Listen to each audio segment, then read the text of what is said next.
Good morning. I hope that you had a great night. Welcome on board. Rise and shine, and apologies that we're coming to you slightly late, 17 minutes past the top of the hour. But all the same, the show must go on.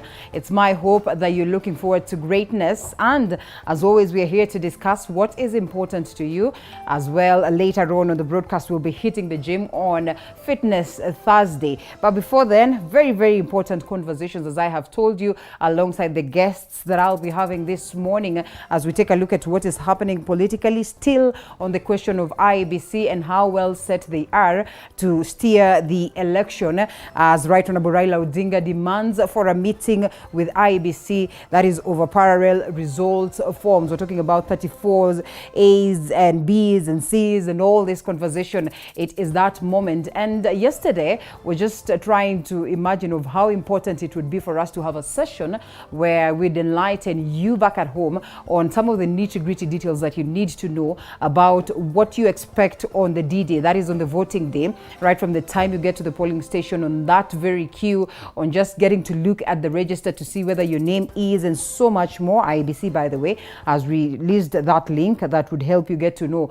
whether you are indeed a registered voter. If you get a hold of it, make sure that you check that out. And so all this is what we'll be looking at this morning as we continue to decipher the exit of President Uhuru Kenyatta, the meetings that he's having right here, his involvement in the politics of the day, and so much more. So karibu sana. The hashtag is Morning Cafe at Linda_Lela TV47KE. That's how you get to interact with us, and we sample some of these comments that you'll have drop us as we continue with the broadcast. And like I have said, the program is Morning Cafe, begins right away with me, Linda Alela. We have the newspapers, the Daily Nation, the People Daily, and as well as the Standard newspaper. These ones we look at briefly as we decipher to get to know what they detail this morning, and also we'll be hitting the road just to get to know how the roads look like this morning, especially around Nairobi. A little bit cold and chilly in some areas, and so in such cases you'd expect some bit of a snarl-up or traffic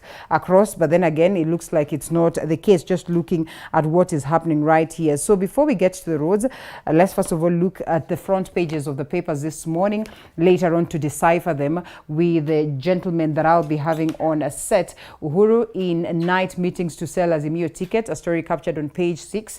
His involvement in this very ticket as the chair is one thing that has been castigated but also appreciated in equal measures, and this has made the Right Honorable Raila Odinga to be considered as a project of the state, or better yet, a project, because President Uhuru Kenyatta then, as he wishes to exit the stage, has been categorical that his preferred presidential candidate then would be Right Honorable Raila Odinga, doing exactly what it is that the former, or doing exactly what it is that the retired president, and may his soul rest in eternal peace, Daniel Toroitich Arap Moi, did for him.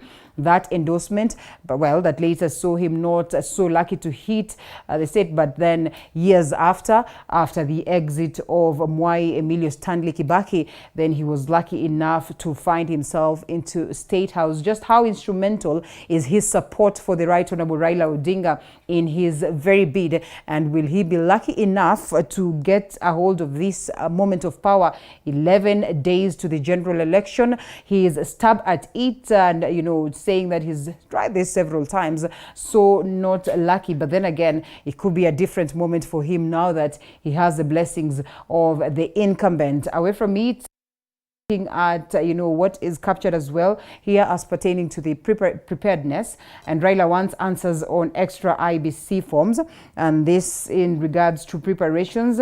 Azimio leader demands urgent talks with commission on the printing of the alleged 2 sets of form 34A and forms 34B, which he says is pending, as captured on page 7 as well. We'll be looking at that. DP Ruto unmasked, whether he was unmasked or not is a question of how you look into his performance. The 90 minutes that he had to speak to the people of Kenya, they call it a tough debate, they call it a tough moment, where he met Yvonne Okwara as well as Latif of Spice FM, as we're trying to ask candid questions as to how set he's ready to take up the mantle from his boss. his boss, that is President Uhuru Kenyatta, sorry. UDA candidate was hard-pressed to explain his role while in government and why he is the man to count on after the August 9 polls. A story captured on page 8 as well. We'll be looking at that as we continue with the broadcast on the front page of the Daily Nation. Yes, Raila demands meeting with IBC over parallel results forms. Azimio claims the election agency has printed an extra set of result declaration forms. A different one that is captured right here in regards to politics is the race to the wire.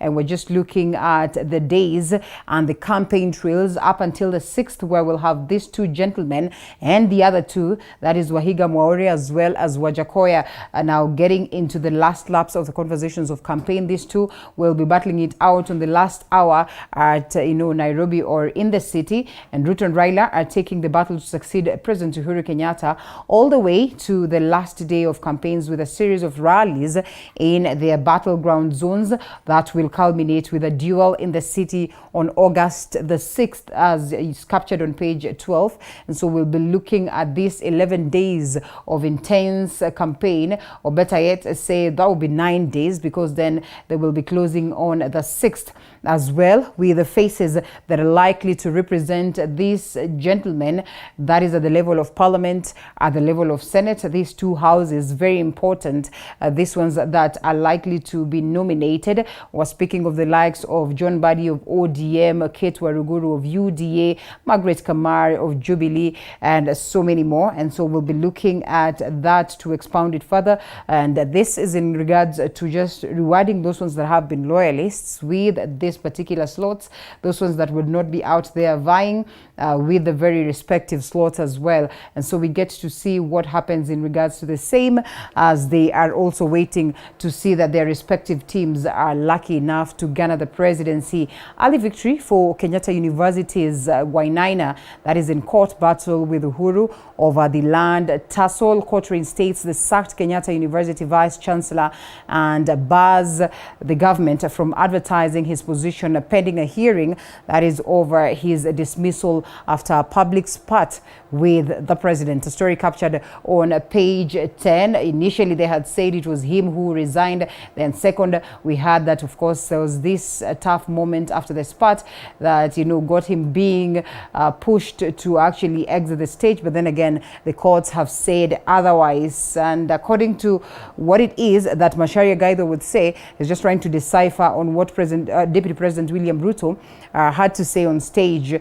That is 90 minutes as he was speaking to the people of Kenya, and whether indeed that was instrumental towards giving him an upper hand in his presidential bid. These are the key things that we'll be looking at this morning. And before we get to that, let's briefly look at what the roads look like. And as earlier mentioned, while it looks cold and a little bit of drizzling happening across the different parts of Nairobi, the weather is not so much so what is orchestrating what is happening on the roads, but the usual notorious places. Just by a glance, you would see that Pangani area is clogged, definitely occasioned by the fact that we have vehicles coming from different quarters to this very destination, trying to get themselves into the city, and therefore you'd experience a bit of a snarl up as it is on some different quarters of Thika Road, but as well not so notorious or not so bad, as you can see down from Kasarani to Garden City and all the way to these bits of Allsops and down to Pangani area. That's where there's some bit of traffic. But then down to Outer Ring Road, let's see how it looks like to and from Thika Road. Tenets of traffic as you get down to these areas where you get to connect on this side to Juja Road and to Komarok. Some bit of traffic around that roundabout, because then you would expect such to happen as these vehicles try to find different direction, but it's not so alarming. And going all the way down Outer Ring Road, still some pockets of traffic different areas, but as well not the kind of traffic that would get you delayed to your destination, you know, by many minutes, and down all the way to this side of Embakasi, that is Airport Road, and the Airport Road does not look bad this morning, as well as you get to connect from the Airport Road to Mombasa Road, down from, you know, Imara Daima, City Cabanas, and going all the way to these other bits is not looking so bad this morning on Mombasa Road, from these areas of Capital Center and all the way to the National Stadium, not looking bad, and connecting Mombasa Road and the likes of Langata Road also not looking so bad, as well as Lusaka Road. It's pretty much of an ease, as well as the enterprise roads. These are roads that get to connect with Mombasa Road, evidently not looking bad this morning. If you're taking the directions, then you need not to worry. Let's see what this is all about. Okay, meanwhile, as it loads on this other side,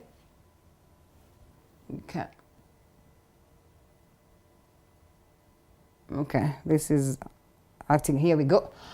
All right, and yes, the southern bypass is smooth as you connect from the Mombasa Road side as well, not looking so bad. As I have said, you come from this side of Langata, pretty much of an ease, down from the southern bypass to the areas of, let's see whether the likes of Ngong Road are looking bad this morning as well. Ngong Road, Valley Road, these areas, Mbagadi Way, all looking smooth. Jogoo Road is a little bit clogged up, as it's the norm from these areas of Mnyanja. You connect from Outer Ring Road, tenets of traffic that could get you a little bit delayed on these areas of Makadara, as you can evidently see. So Jogoo Road, if you can take an alternative route, it would be safer for you. But in the event that you take that one, just expect a bit of a delay on the roads this morning. Let's see whether there's another place that would get us a bit worried.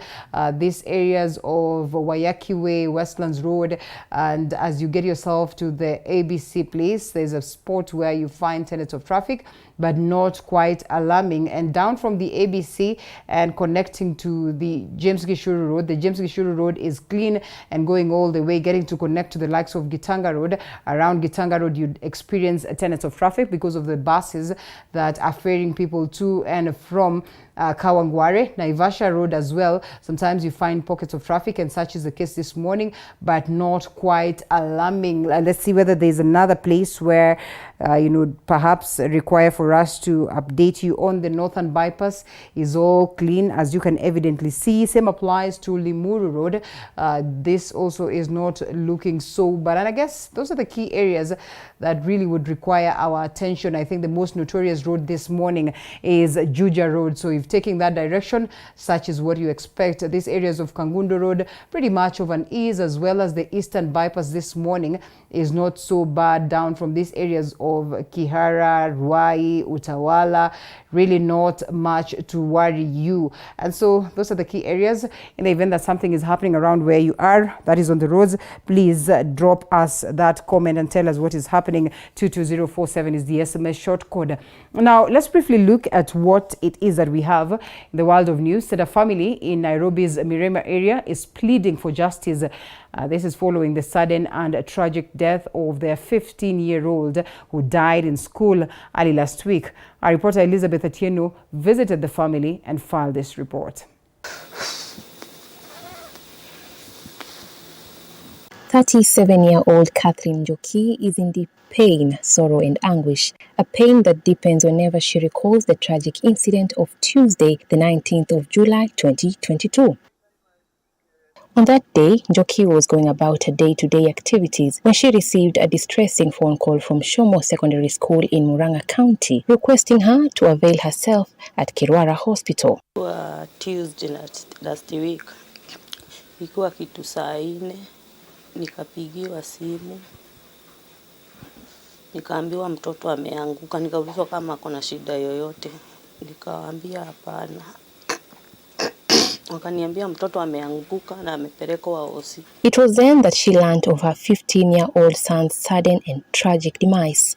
Ndio walituambia vile kuliendelea, mtoto aliletwa hosi, hakufika hosi, vile alianguka hakufika hosi.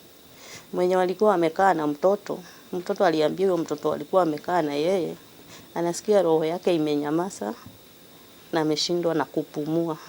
ndio akaanguka. The post-mortem results have revealed that the deceased, Eric Mbugua, died of an internal bleeding after sustaining a head injury, a revelation that has since left the affected family with more questions than answers. Kufika General Cargo, tukaambiwa tutafanya post-mortem kesho asubuhi. Sasa kesho asubuhi kufanya, mtoto akaonekana ni kugongwa, aligongwa. Alikuwa na internal bleeding na ilikuwa fresh. Haikuwa imekaa sana. Hatuwezi heal kama ujui nini na kukula. Mtu heal juu ya kukubali kitu fulani ilifanyika ndio. Siwezi rudisha nyuma sawa. Naanza kuheal. But kuambiwa mtoto wetu alikufa, tuitikie tu ndivyo kulienda, no, tujue nani. Njoki is only left with this picture and this pillowcase as the only tangible memory of her late son Eric Mbugua, whom she eulogizes as a happy and loving soul. Jina lolote, huyo mtoto alikuwa mtoto mzuri kabisa. Kwangu alikuwa mzuri kabisa. Saa zingine nilikuwa kuwa na stress hapa, ananiambia nini mbaya na wewe. Namwambia mimi niko na stress ya chama. Wewe ananiambia wacha mambo mingi wewe. Sijui nitakaaje bila yeye. Nisaidieni.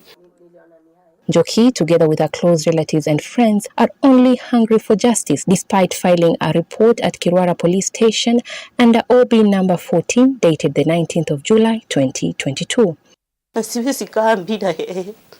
Sijui. Nisaidieni tu. Haki patikane tu. Hiyo ndio naomba tu. Sina lolote. Hiyo tu. Sisi hata tunaja na mwenye alimgonga. Juu hata tukimjua hata akifungwa sisi mtoto wetu atarudi, lakini hatuwezi heal kama hatujui ama ni watoto walikuwa wanacheza naye akagongwa bahati mbaya, ama ni mwalimu alienda kumdiscipline, ama bahati mbaya akamgonga vibaya. Bora tu tujue mtoto wetu aligongwa na mtoto fulani, ama aligongwa akifanya kitu fulani, ama alianguka. Hapo ndipo tutaanza kuhili. The family now fears that the school is sabotaging the investigation since they are yet to disclose a complete CCTV footage to ascertain what really happened on that fateful day. Tunataka justice. Watoe password kutuambia ati mwenye yuko na password hayuko, akikufa hiyo footage yote inatupwa, hiyo CCTV wananunua ingine. Hapana, hiyo ni shule, haiwezi kuwa password iko na mtu mmoja. Nataka kujua kwa nini wanaficha CCTV na CCTV 2 weeks zikiisha hizo vitu zote huwa disappear, zinapotea. I think hiyo shule iko na something to hide, na wanaona huyu mama ni mnyonge, hawezi jitetea. That's why wako na kitu ya kuficha. The late Mbugua, who was a Form 1 student at Shomo Secondary School, will be laid to rest this Friday in Murang'a County. Elizabeth Atieno, TV47, Nairobi. Well, that's quite unfortunate. Unfortunate story again. A family in Mombasa is crying for justice after the death of their kin in unclear circumstances in Saudi Arabia. 30-year-old Rose Atieno Odhiambo had traveled to Daman, Saudi Arabia for employment as a household worker, where she met her death. As our Mombasa-based reporter Patronila Goren reports, the body of the late Atieno has been interred at Mwandoni Cemetery after arriving in the country.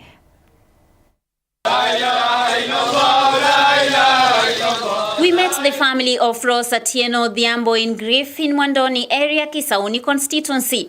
According to the family, the 33-year-old Atieno had left the country in May this year for employment in Saudi Arabia, only to be informed 3 weeks later that she had died.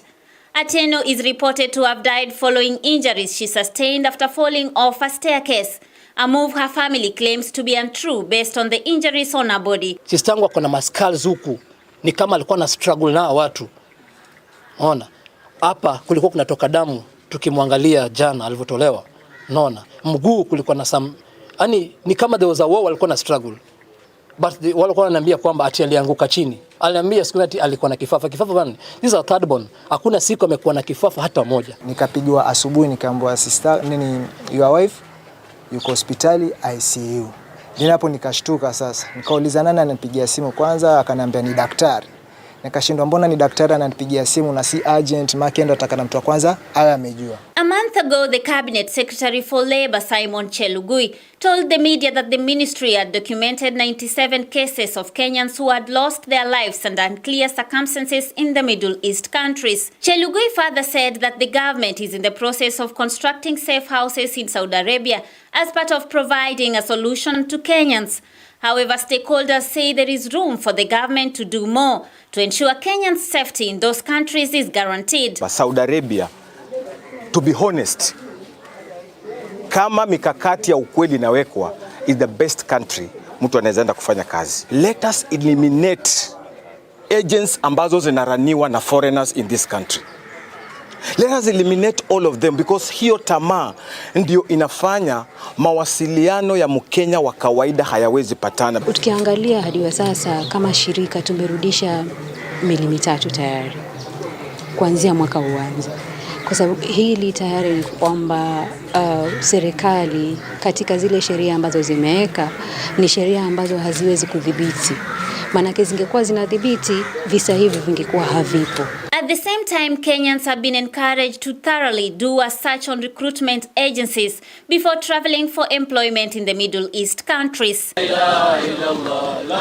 The family of Rose Atieno Odhiambo now wants the government, through key relevant authorities, to intervene and find out the circumstances under which Rose died in order to seek justice. Patronila Goren for TV47 in Mombasa County.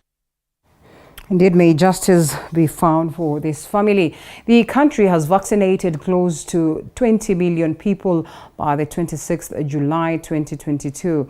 This is according to Health PS Susan Bachachi, who says the mass COVID-19 vaccination campaign that was launched in 22 counties across the country is paying off with a little over 100,000 vaccination daily. The country's vaccination rate is at 33.1%, with the government targeting to vaccinate 60% of the population, which constitutes herd immunity as stipulated by the World Health Organization. According to PS Mochache, the mass campaign launched by the Ministry of Health is paying off with at least 100,000 vaccination daily. Tumeanzisha tena kuchanja. Tumezindua mradi wa mass campaign ya pili. Na imetusaidia kwa sababu jana peke yake tuliweza kupatia watu zaidi ya 126,000 vaccines. So we have an ongoing mass campaign in 22 counties. Every day we are vaccinating more than 100,000 people. Mochache says the campaign launched in 22 selected counties across the country will be stopped once the government has achieved herd immunity, which is capped at 60% by the World Health Organization. Wasihi kama ujepata chanjo, pata chanjo. Kama ujepata booster, enda upate booster. CHVs tusaidie Trans Nzoia kwa sababu Trans Nzoia iko moja ya zile county ambazo tunafanya campaign. Kwa hizo 22 Trans Nzoia iko ndani. Kwa hivyo ninawaomba, ambia watu watoke, nyumba 10 chiefs, ambia watu watoke wapate vaccine. Tukifikisha idadi ya 60%, sasa tutapumzika, tuseme kama nchi hata ikikuja namna gani haitatuharibia vile ilituharibia wakati huo mwingine. The ministry's data shows as of 26 July 2022, close to 20 million Kenyans have received vaccination, 1.6 million doses administered to those between 15 to 17 years, 129,000 administered to those below 15 years but above 12 years, and 791,000 booster doses. In the proportion of fully vaccinated Kenyans across counties, Nyeri, Nairobi, Kakamega, Kisumu and Nakuru are leading with 53%, 51%, 43%, 42% and 40% respectively. Those on the tail end include Isiolo, Wajir, Tana River, Mandera and Marsabit with 13%, 11%, 11%, 10% and 10% respectively. Zainab Mohammed, T47. And yes, you're reminded that it's important you take the jab, importantly a booster if you've already taken the first ones. Now, United Democratic Alliance presidential candidate William Ruto took to the stage alone after Azimio Mt Kenya Alliance presidential candidate gave the debate a wide berth. Here's a brief of what transpired Tuesday night at the Catholic University of Western Africa. For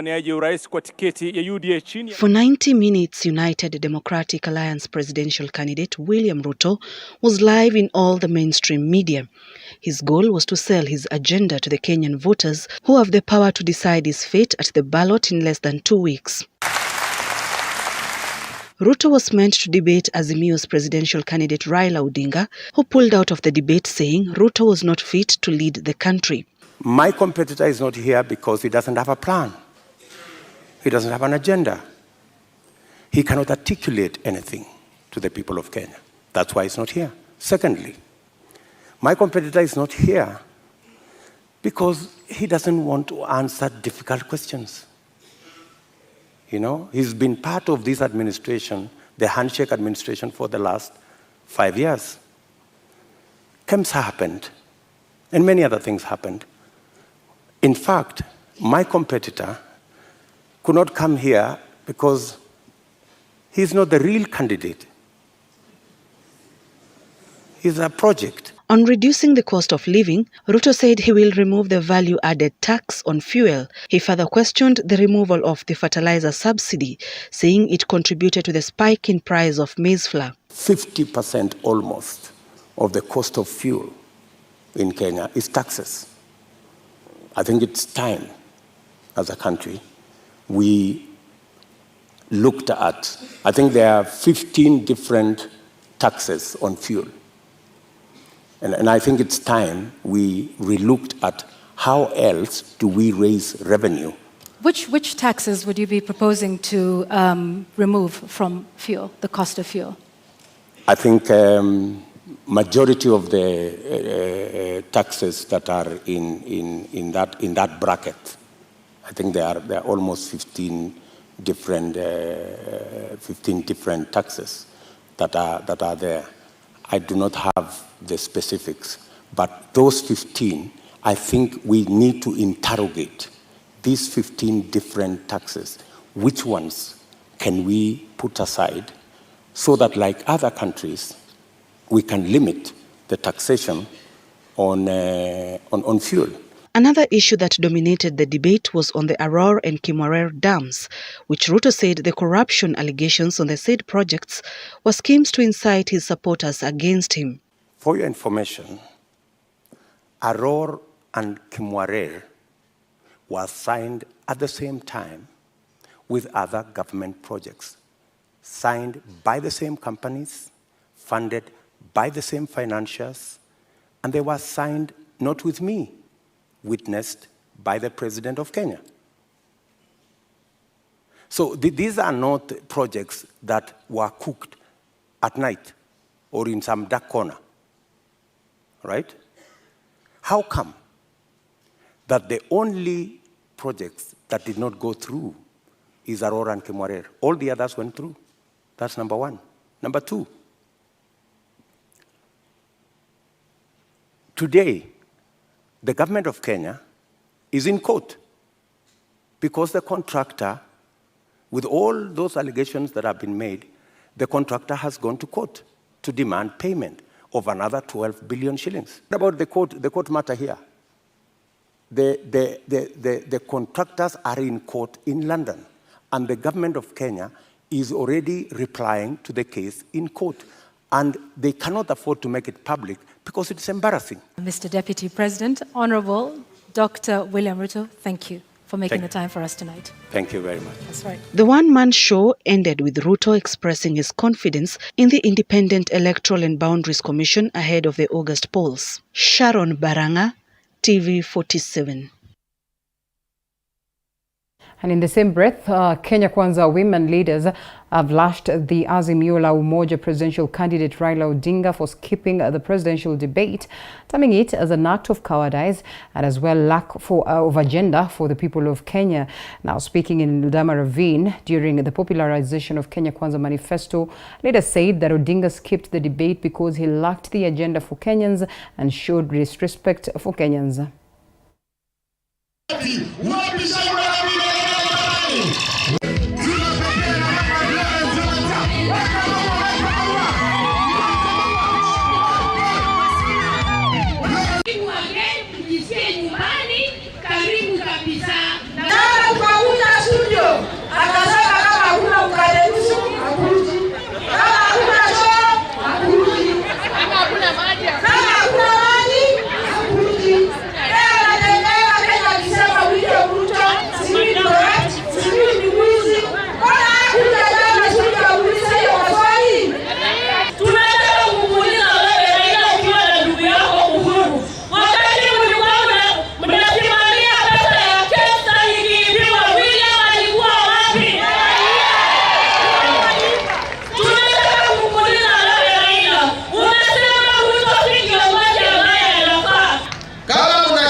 tufanye namna gani? Tunashindana wapi? Tukienda mtandao tuko mbele. Tukienda kwa agenda tuko mbele. Tukienda kwa debate tuko wapi? Sasa tutajinda sisi wapi? Well, Interior Cabinet Secretary Dr. Fred Matiang'i has rubbished claims by Deputy President William Ruto that the government withdrew National Police Reservists from Kerio Valley in a bid to punish him. Matiang'i termed Ruto's statements during the presidential debate as reckless and petty, insisting that he did not only embarrass himself but ashamed police officers, including senior security officials in the National Police Service hierarchy. Dr. Fred Matiang'i has clapped back at the Deputy President William Ruto, who during the nationwide televised presidential debate claimed the security situation in his home turf counties of Baringo, Elgeyo Marakwet, Pokot and Samburu was under control before his boss President Uhuru Kenyatta and Azimio Mt presidential candidate Raila Odinga entered into a unity pact. Ruto, who insists that the police reservists in the Kerio Valley were withdrawn on grounds that he would use them as militia, terming the move as reckless. And the situation was under control. But when we came into the handshake arrangement, a false narrative,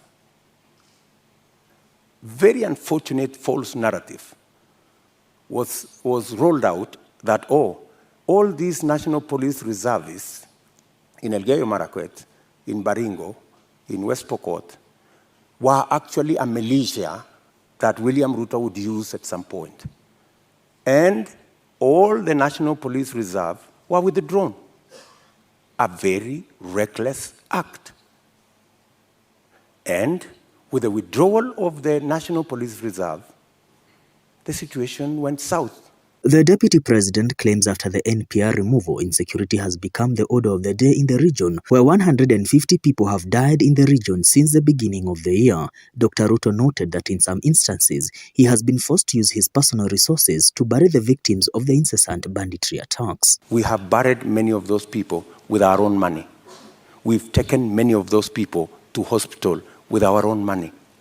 I have deployed my personal resources to deal with that situation because I know it was a political, a political agenda. You know, the withdrawal of the National Police Reserve was really an unfortunate act, but because it was intended to punish William Ruto, you know, never mind that many people lost their lives, is a real tragedy, but that is the nature of our politics in Kenya. While tearing into Ruto's assertions, the Interior CS announced that some parts of the region have National Police Reservists, stating that not at any time have police reservists been withdrawn to punish an individual. The regional police commander in Nakuru, he will tell you we have National Police Reservists in some parts of North Rift. There has never been a time we have withdrawn police officers from a particular part of the country. I mean, we don't provide security because of an individual. We have a constitutional responsibility to protect our people. While lambasting Ruto's remarks, Matiang'i took issue with him, accusing him of being a career liar to advance his agenda. Matiang'i went on to accuse Ruto of failing to attend key national security meetings, where he would have sought briefs from the right people on the security situation in Kerio Valley. I frankly don't like spending time commenting on some of these flippant and petty political things, because a lot of people lie all the time. You know, some of them now lie like a career. You know, it's like that's what they went to school to be trained. You saw those lies yesterday. You know, people lying, they lie about anything. They can't tell you anything. Probably the only truth about them is their name. They lie all the time. It's saying things that don't exist. And partly also, by the way, people would do better if they did their job. Because if they attended the meetings they're supposed to attend, if they sought briefs from the people they're supposed to be briefed, they will be briefed effectively, instead of now going to embarrass themselves in that kind of manner where you say things that don't exist. Matiang'i said security reviews are done from time to time depending on the need in a particular area, in collaboration with locals and local authorities, and ascertain the security needs. Mwangi Maina, TV47, Nairobi. The Prison Staff Training College. And there is a shortage of 100 and 200 notes in banks. Interior Cabinet Secretary Fred Matiang'i says the notes have been taken by politicians who are dishing out to voters. Chipto Boit with the details. senior government officials. Interior Cabinet Secretary Dr. Fred Matiang'i has asked the Kenyans to vote in leaders without questionable integrity that will fight corruption, which has now become a national threat. According to CS Matiang'i, 40% of leaders who will form the next government are active players of money laundering, adding that the shortage of 200 and 100 shilling notes in banks is due to Kenyans being given the amount during this political season by the same leaders. All of you Kenyans who have been moving around the villages, you have seen people who are carrying money in bags, lining up citizens, giving them 200 bobs. The bankers in the room, you understand now you have a shortage of 200 shilling notes in your banks. Because and 100 shilling notes in your banks, because politicians are bribing villagers. People are not working. They are standing on the roadsides to get 200 shillings and so on from all these money launderers. Speaking at the launch of the National Risk Assessment on Money Laundering and Terrorism Financing, CS Matiang'i launched what seemed like an attack to Deputy President William Ruto, naming him among politicians suspected of money laundering. He blamed the fragmented legal framework and the silo mentality of agencies tasked with the fighting financing crimes and the bribery of state officers as the weakest link in the current counter strategies. If immigration is not effective in terms of issuance of work permits and knowing who is around and who's doing business, who comes into the country and what they do, we'll end up with cases we have been dealing with. They have been called to parliament before to defend so-called Turkish investors who don't even have a bank account. And they are just operating around with senior politicians and saying they're investors, carrying briefcases, and they don't even have a bank account and so on and so forth. And no one knows their address in town. It is our responsibility, collectively, public or private, to defend our financial environment, defend our country and ensure that we are safe and secure by fighting criminals, including the white-collar thugs, who will say, I'm going to call a bank, and my friend here, the vice chair of the Bankers Association, will give my friend a loan of 15 billion shillings by a phone call. That is money laundering, essentially. The National Assessment Report, which was compiled by a multi-agency team coordinated by the Financial Reporting Center, FRC, also classified the real estate sector and the legal profession as among those that exhibit the highest money laundering vulnerability. CS Matiang'i says the banking industry, forex exchange bureaus, money network operators, as well as certified public secretaries, CPS professions, were identified as those with medium vulnerability for money laundering. The Director of Public Prosecutions, Nuruddin Haji, on the other hand, has assured their commitment as prosecutors in identifying the high-risk areas in a bid to combat the money laundering menace. I would also recommend that we try and bring on board the judiciary so that they understand the risk of money laundering and financing of terrorism and the risks that come with it. However, CS Matiang'i has terrorism as a big challenge in the country, and a big chunk of it is being fueled by money laundering. Kenya has for a long time been on the spotlight for corruption. Chepto Boit, TV47, Nairobi. Azimio Mt Kenya presidential candidate Raila Odinga has hit out at his main rival, Deputy President William Ruto of Kenya Kwanza, accusing him of dishing out fake promises to Kenyans. Odinga, while addressing a public rally in Nanyuki town, promised to revive textile industries in Laikipia County if elected president. The search for votes continues as Azimio Mt Kenya campaign trail traversed the Mount Kenya region Wednesday, with the Azimio Mt Kenya presidential candidate Raila Odinga accusing his political nemesis William Ruto of dishing out fake promises. Nasema tunataka kuungana na Wakenya tuweze kupigana na adui wa Wakenya wanne wakubwa: ugonjwa, ujinga, umaskini na ufisadi. The Azimio flag bearer speaking in Nanyuki town promised to revive textile industries in Laikipia County if elected president, further saying that the industries created jobs for residents and their closure paralyzed the county's economy. Hapa Nanyuki kulikuwa na Titex na Montex, yote ilianguka.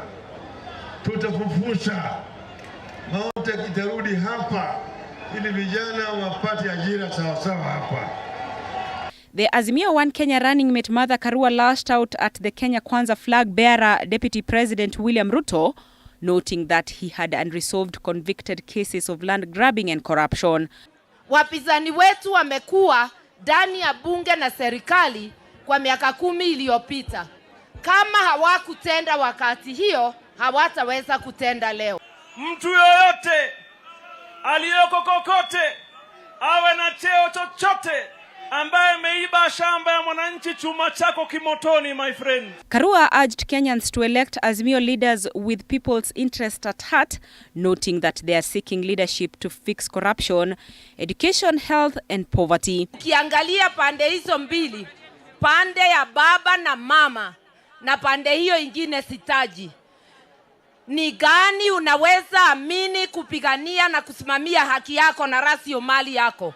The Azimio campaign trail is expected to tour Nakuru County Thursday in the hope of earning more votes within the 12 days left ahead of the August general election.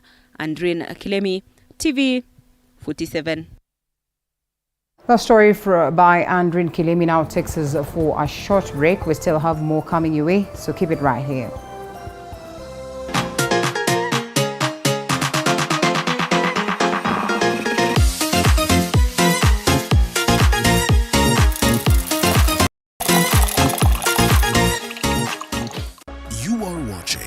TV 47, the home of untold stories.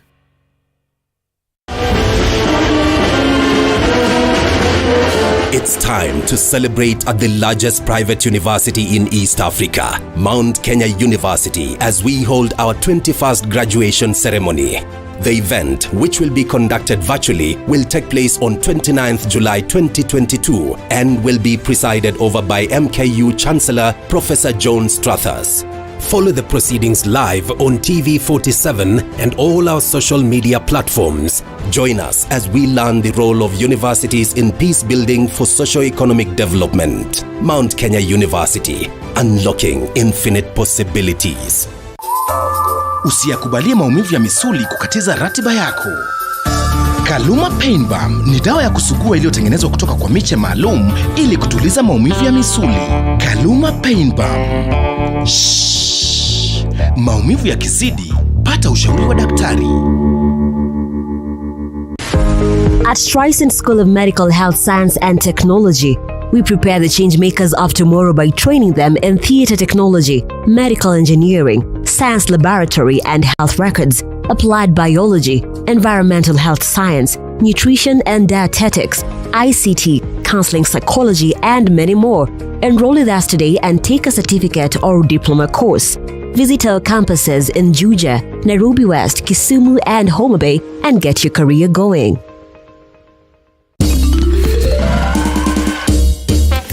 Sona moja imetengenezwa kwa njia spesheli ili kupambana na maumivu kwa haraka.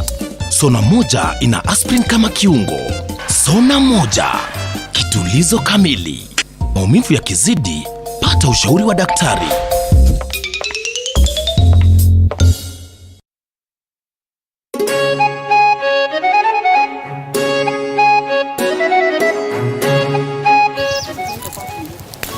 As we were growing up, we all had the idea of going to the farm, either to plant, to work, or even to help our parents. Well, Kilimo Diaries has taken the initiative to go and get answers about the farm. From crop farming, macadamia is one of the rarest nuts in the world. Animal farming, goose bila maji mahali na swim hutaipata mayai.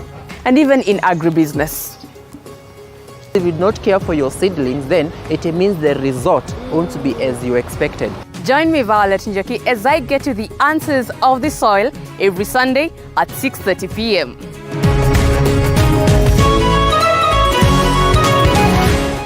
Authentic, natural, planned.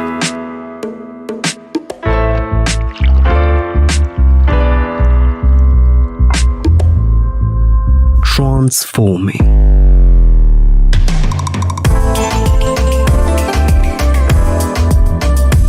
Endless benefits.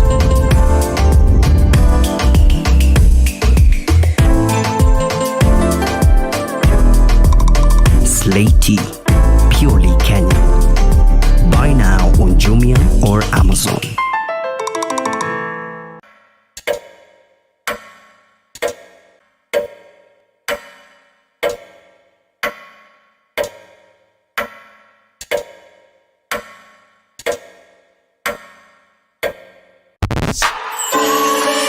Some days of the week are just different. Welcome back to Friday. Welcome back to TV47 Weekend. Get to go beyond the news and learn more about your favorite entertainment personalities. We are here with Scott the Violinist. We're excited to host high-born musician and actor Reginald Pollard. Only on Friday with me, Karen Karimi. And Weekend with Muthoni, with me, Muthoni Minor.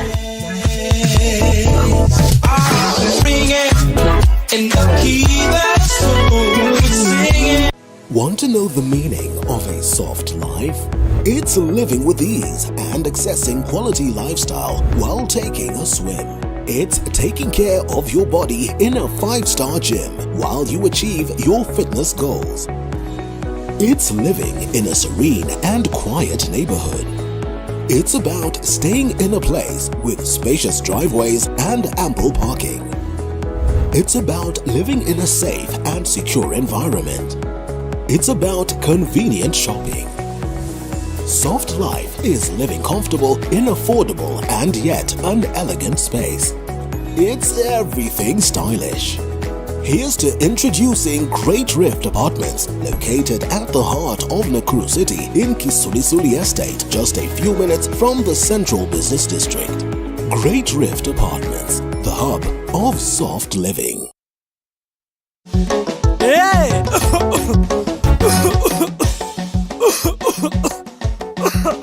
Kaluma King Herbal Lozenges zinazo nguvu maradufu kutuliza kikohozi, vidonda vya koo na mafua. Kaluma King ni shwari. Tika mama huyo muharifu kaiba kuku zangu, vifaranga wangu na mayai zote pia kabeba. Haya, tika mama huyo. Maumivu yakizidi, muone daktari. Watching TV47, the home of untold stories.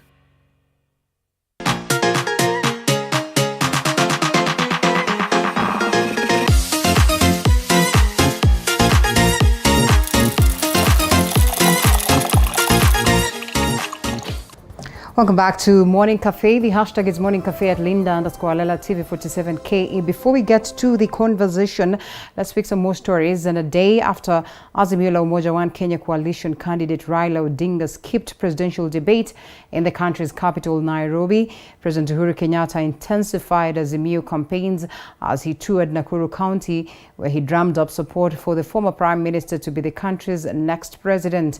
And as Micah Gungu reports, Kenyatta revisited the issue of the Building Bridges initiative, accusing his political opponents of carrying out a campaign to misrepresent facts about the process. In Nakuru County Wednesday, the head of state disclosed that he had made the decision to back Raila Odinga, his political rival turned friend, because he is a nationalist and a leader whose interest is to bring Kenyans together. Kutafuta amani ni kitu kibaya. Msimamo wangu kutoka mwanzo umekuwa kutafuta njia ya kushikanisha wananchi wa Jamhuri ya Kenya waweze kuishi kwa amani. With his second term in office soon coming to an end, President Kenyatta noted that it was only Raila who has demonstrated leadership credentials to take over from him, pointing out that he supported Odinga to demonstrate peace amongst Kenyans, the same way he supported William Ruto in 2013. Wakati nilienda na nikasema hata kama yale yalikuwa yametendeka, tushirikiane na mwenzetu na wenzetu wa Kalenjin na wa Ruto. Nilikuwa nimefanya makosa? Si ilikuwa sawa tu? Na si tuliona amani? Si tuliona amani? Wakati sasa nilienda kutafuta hata huyu mwingine anaitwa mzee wangu Raila Amolo Odinga. Speaking while commissioning the revitalized 217 kilometers Nakuru-Kisumu meter gauge railway MGR and the 465 kilometers Longonot-Malaba segment, as well as the refurbished Nakuru railway station, President Kenyatta revisited the issue of the Building Bridges initiative, accusing his political opponents of carrying out a campaign to misrepresent facts about the process. The president said Kenyans lost an opportunity to improve the country's governance when the courts rendered the BBI unconstitutional. Ndani ya hiyo BBI, yale ambayo yalikuwa ya muhimu ya kuweza kusaidia wananchi ikapotea kwa sababu ya udanganyifu. The head of state lamented what he described as a well-calculated scheme by those who opposed to BBI to mislead Kenyans into believing he was keen to use the proposed constitutional changes to prolong his stay in power. Sasa wakati tulikuwa tunasema tufanye haya, mkakuja mkaambiwa BBI ni mbaya, ati Uhuru anataka kujiongezea. Sasa hiyo pesa ambayo ingeenda kwa basari zilipotelea hapo. Na hiyo ndiyo mambo yale ambayo inaleta shida katika nchi hii yetu. Na ndipo mimi nikisema ya kwamba uzee sio ugonjwa, afadhali mzee wa ukweli badala ya mtu mdogo ambaye ako na uongo. He indicated that another factor that influenced his decision to support the ODM leader is his desire to continue the development projects initiated by the Jubilee administration, which he believes will have a positive impact in the lives of Kenyans. He acknowledged that the region had stood with him through the entirety of his presidency and expressed hope that he had helped improve the livelihoods of majority of Kenyans. Mike Kagwongo, TV 47.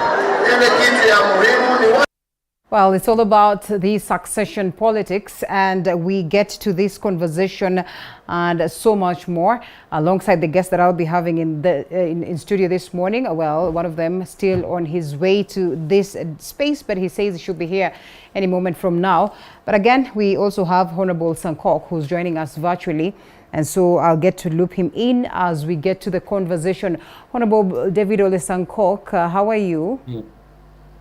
I'm very fine, Linda. How have you been? Yes. Thank you so much for creating time. You're welcome. All right, I'll start by saying this. Afadhali mzee wa ukweli kuliko mtu mdogo wa uongo. Do you think the president Linda, is right? Today, the elephant in the room is two things that I've heard from your reporters. One is corruption, two is lies. Yes. And I think we should always try to speak the truth. And if there is any liar in this country, it is Fred Matiang'i. Matiang'i came to parliament on, I think, 2020, September, and lied that the deputy president owned 15,000 acres of land in Laikipia, I don't know, a farm called Matara. And he even gave the LR number of that land and the title D number. I asked a question and summoned Matiang'i to parliament to table evidence of the ownership of that land of 15,000 acres in Laikipia, because the deputy president claimed that it was lied, and if it was not lied, then he have donated that land to settle the landless in Laikipia. Matiang'i himself came to parliament and said he lied. It was the farm that deputy president only visited. It was not owned by the deputy president. So if there is any liar in this country, then it is Matiang'i. Let us also talk in terms of land holistically, because I've had a label against the deputy president that he owned Murumbi land. And actually that land is Murumbi land. It was sold by Murumbi family through AFC loan. And we, as a resident of Narok, we have evidence and agreements of the sale of that land. There's also a land in Taveta that they claim that the deputy president owned from Criticus. And Criticus is not complaining. He sold the land himself to the deputy president. I believe there are agreements there that can be tabled and so on. So I think we should not be lying against one individual. We know families that own 6 million acres of land, including the Kidong Ranch. I don't know who owns the Kidong Ranch currently. We should ask from which family was the Kidong Ranch bought. Sometimes they lie to us that they bought from the British, Wazungu. But me, I believe there was no Mzungu Masai. We fought for independence. We chased away the colonial government. So the land that was grabbed by the colonial government from the Maasai was supposed to revert back to the Maasai. The one that was grabbed from... Honorable Yes. Sankok, bottom line then would be, if we are to address these injustices, especially on the question of land, do you suppose the name of Deputy President William Ruto will miss on the list of those ones that, you know, we are talking about those ones that grabbed land, those ones that are owning land that really is not rightfully theirs? Linda, I can assure you that if today we implemented the Ndungu report, land report, you implement the TGRC report, the Deputy President name will miss in land grabbers of Kenya. Really, and Honorable the Sankok? names that will come out. No, yes, because if you talk about the mutation land was, there was fraudsters who sold the mutation land to the Deputy President, and the court found the fraudsters and they are still in court. The Deputy President was only told, you will occupy the land for 3 years and you are supposed to pay 5 million because that was what that land will have produced in those 3 years that you occupied the land that was sold to you by fraudsters. There were people who fraudulently acquired that land and they are actually still now facing court charges. Anyway, I think what we'll do as a country is that let us come up with a timeline of implementing the Ndungu land report, implementing the TGRC report. Now, Linda, let us go to corruption. The elephant in the room is corruption. And Linda, there are 3 types of corruption. One of them is state capture and conflict of interest, which take 90% of all our corruption. 8% is through procurement. 2% is this kickbacks, these bribes that we give sometimes to policemen and junior clerks in offices to access services, in accessing your birth certificate, ID, and so on. That took 2%. 8% is through procurement. But 90% of corruption cases is through conflict of interest and state capture, where, because I am a government official, I protect my company using law to be a monopoly, and again give government resources to that particular government company that I own, and even, yes, give prices that are exorbitant. An example is the expressway. Expressway may be owned by a company that was registered abroad, but owned by Kenyans here in this country. So we are paying expressway, thinking that we are paying private public partners from abroad, and we are paying a company that is registered in abroad but owned by Kenyan top government officials. Again, KQ, and I've always given an example of Kenya Airways. Kenya Airways, in this financial year, we are giving 103 billion Kenya shillings to bail Kenya Airways from making losses. Yet Kenya Airways, as an institution, as a government parastatal, only own 2 aircrafts. The rest are owned by top government officials who have hired their aeroplanes at exorbitant prices. So today the government, today taxpayers have been given to KQ to go and bail out by paying aircrafts owned by the same top government official. So KQ as a parastatal is a government institution. You as a businessman who have rented the aircraft to KQ, you are a top government official. So you are the customer and the seller at the same time.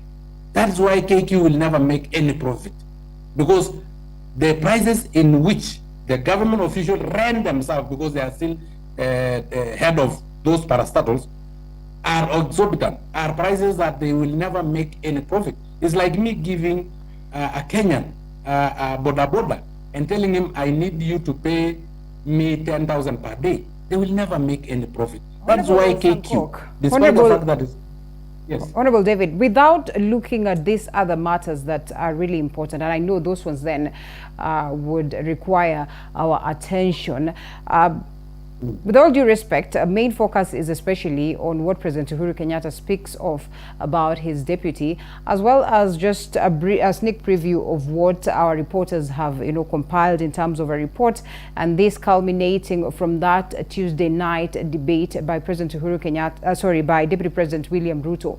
And so, addressing the question of land, addressing the question of, corruption, as you rightfully put it, tough questions leveled on him.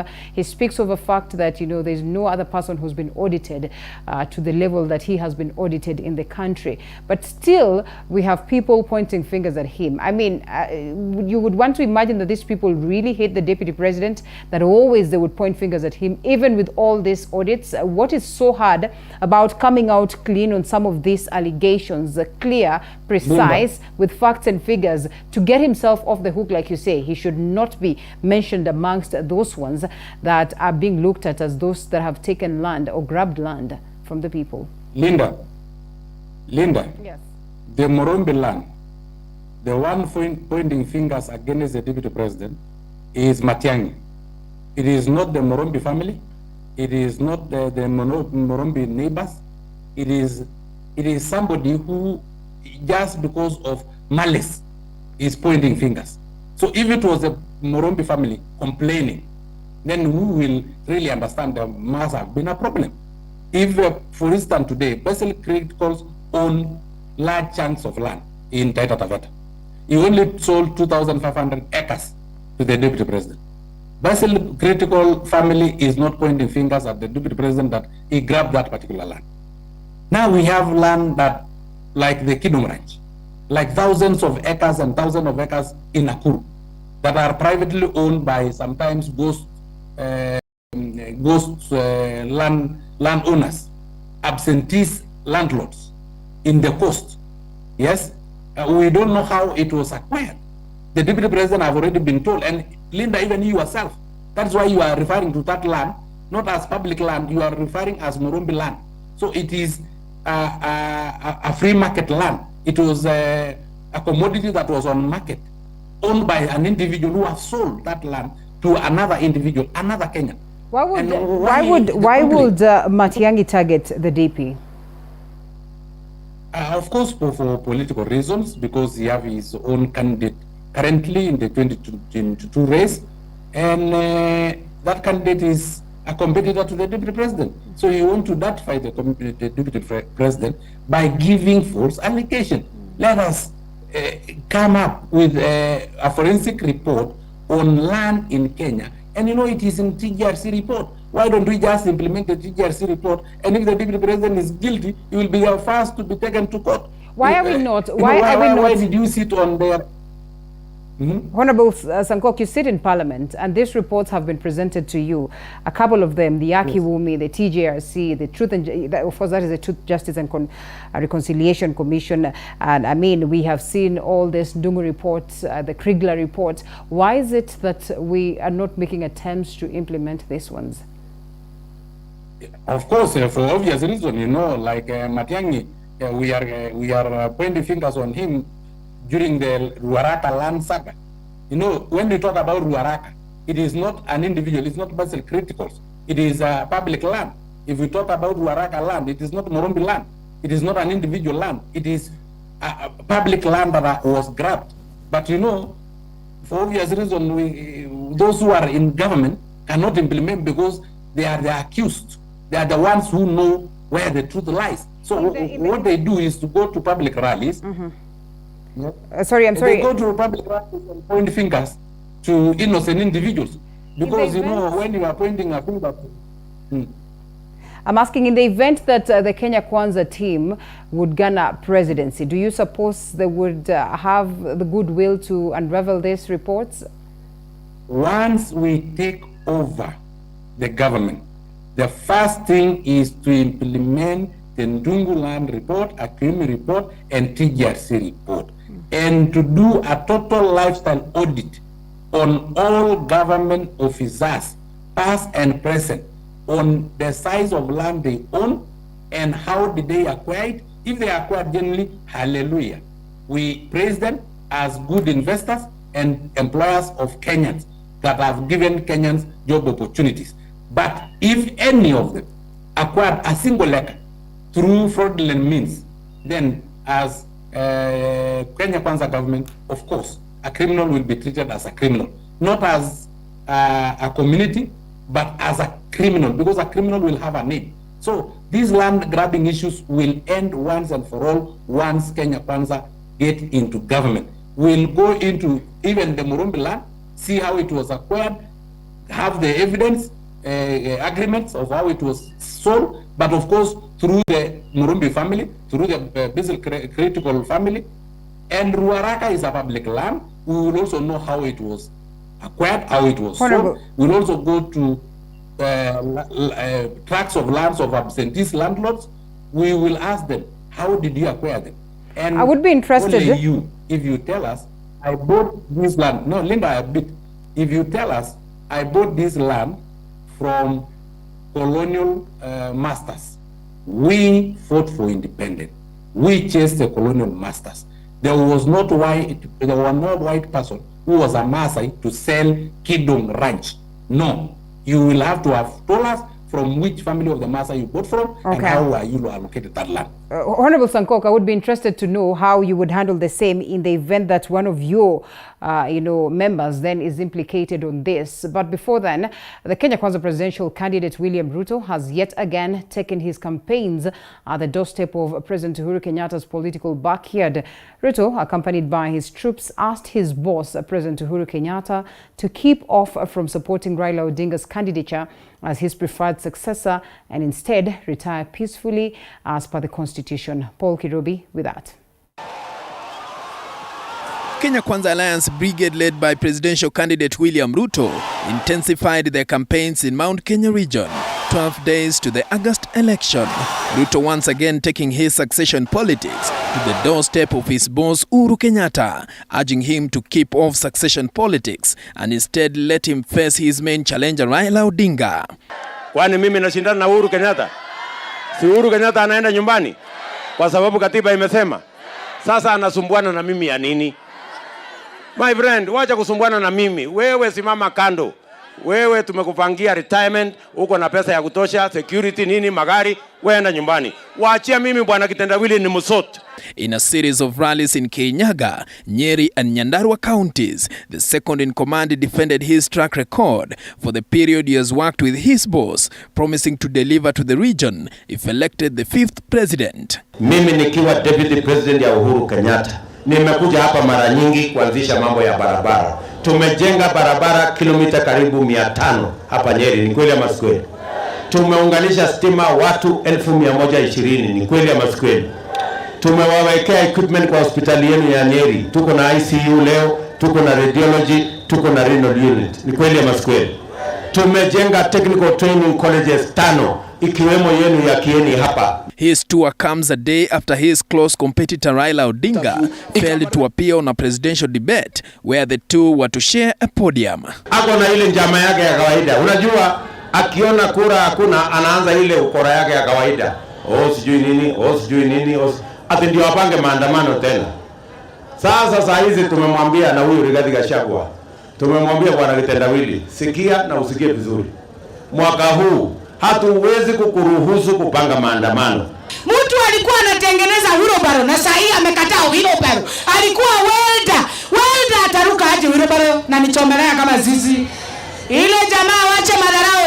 Alianza akiwa chomelea, aungana na chomelea wheelbarrow movement, tumalize safari. Hapa ni sawa. Alafu walipoona uwezo wakazima stima. Lakini tunataka kuambia ya kwamba Kenya imebadilika. Kenya imebadilika. Wale ambao wanaogopa kuenda kusikiza mambo ya William Ruto, alafu wanafikiri wa Kenya hawataka kumsikiza, endeleeni kuzima stima huko Nairobi. Lakini wa Kenya wamejitokeza kwa wingi kumuona William Ruto mundu kwa mundu. The region controls almost 6 million votes that Ruto and his close competitor Raila Odinga seeks to put on their basket in the August election. Nyeri County has recorded over 481,000 registered voters, Murang'a County recording at least 620,000 registered voters, while Kiambu County has over 1.2 million registered voters.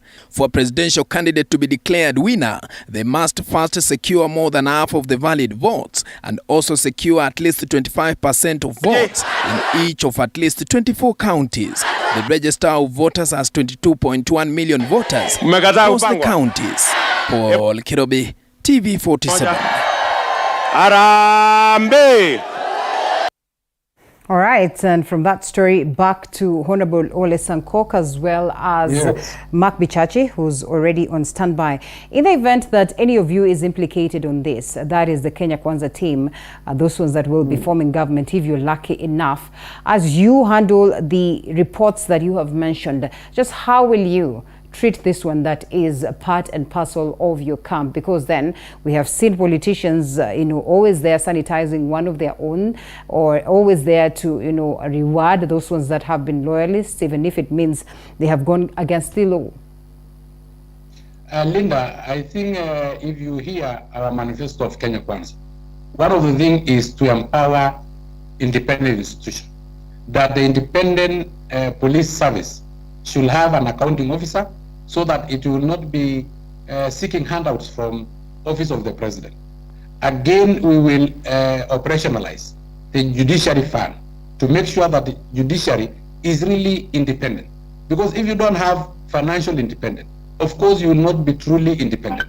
You will still receive those phone calls from above, phone calls from State House. So once we do that, even the president himself, that is William Ruto, if he is implicated in land issues, he will face the law like any other Kenyan.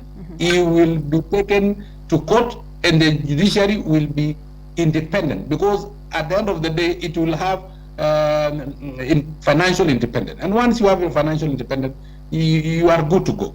The police service will not be intimidated to arrest, even if it is the deputy president will be implemented, the president will be implicated, or Sankok or any of the Kenya Kwanza leaders, because once they have their own autonomy, they have their own financial independence. At the moment, the police service operate under the Ministry of Interior and directly from State House. So whatever they are using to operate or to do their business is like handouts from State House and favors from the office of the president, which should not be the case, because our constitution is very clear. The police service should have an accounting officer. So, Linda, be rest assured that we will implement the TGRC report, the Ndungu land report, the Akim report to the latter. And any of us who will be implicated will face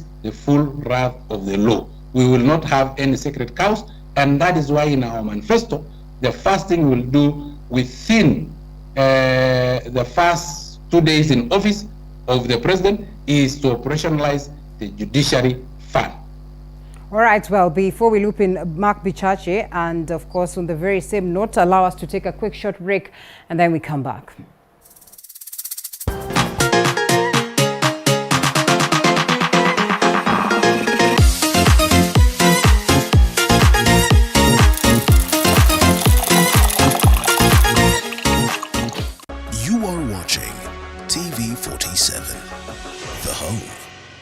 Untold Stories.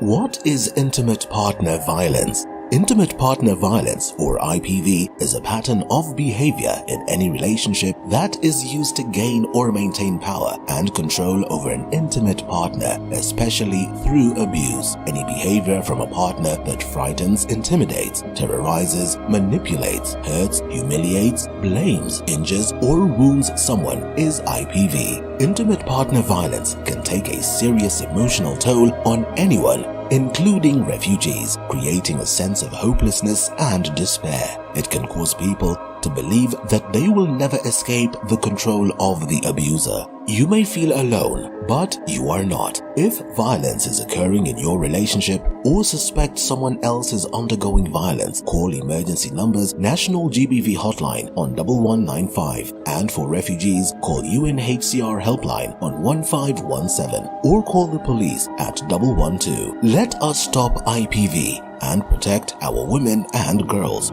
This message is brought to you by Highest Kenya with the support of the United Nations Trust Fund. Je, maumivu ya kichwa na kukosesha amani?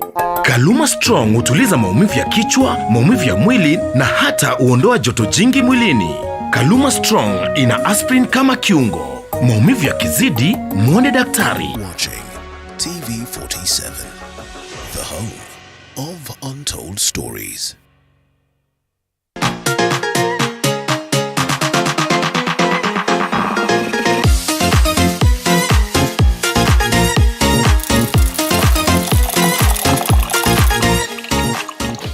Welcome back to Morning Cafe. The hashtag is Morning Cafe at Linda_Lela TV47KE. Joining us virtually, Honorable David Ole Sankok, as well as communication strategist, that is Mark Bachachi. And so, Mark, to you. I hope you've been listening to what we're talking about. It's from President Uhuru Kenyatta's address, where he says he'd rather, give us mzee ambaye ni wa ukweli than kutupatia mtu mdogo ambaye ni wa uongo, and a raft of issues that culminate from Tuesday's presidential debate, how Deputy President William Ruto managed to answer some of the questions that were leveled to him, speaking on the question of corruption, the land matters that we have.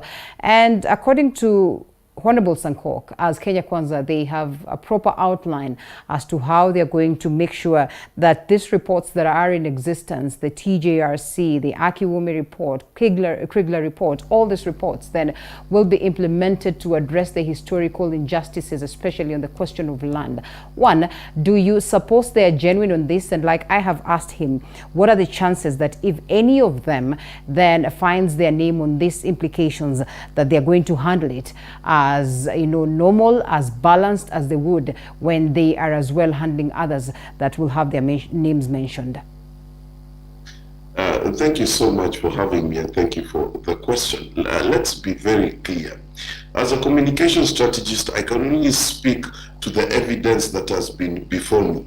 And the evidence that was before me is two things. That number one, when the deputy president was doing the debate, he did not mention hustlers or Mama Mboga once. And this is critical because it shows what is top of mind for him. At the same time, in their manifesto, the term corruption was not mentioned once.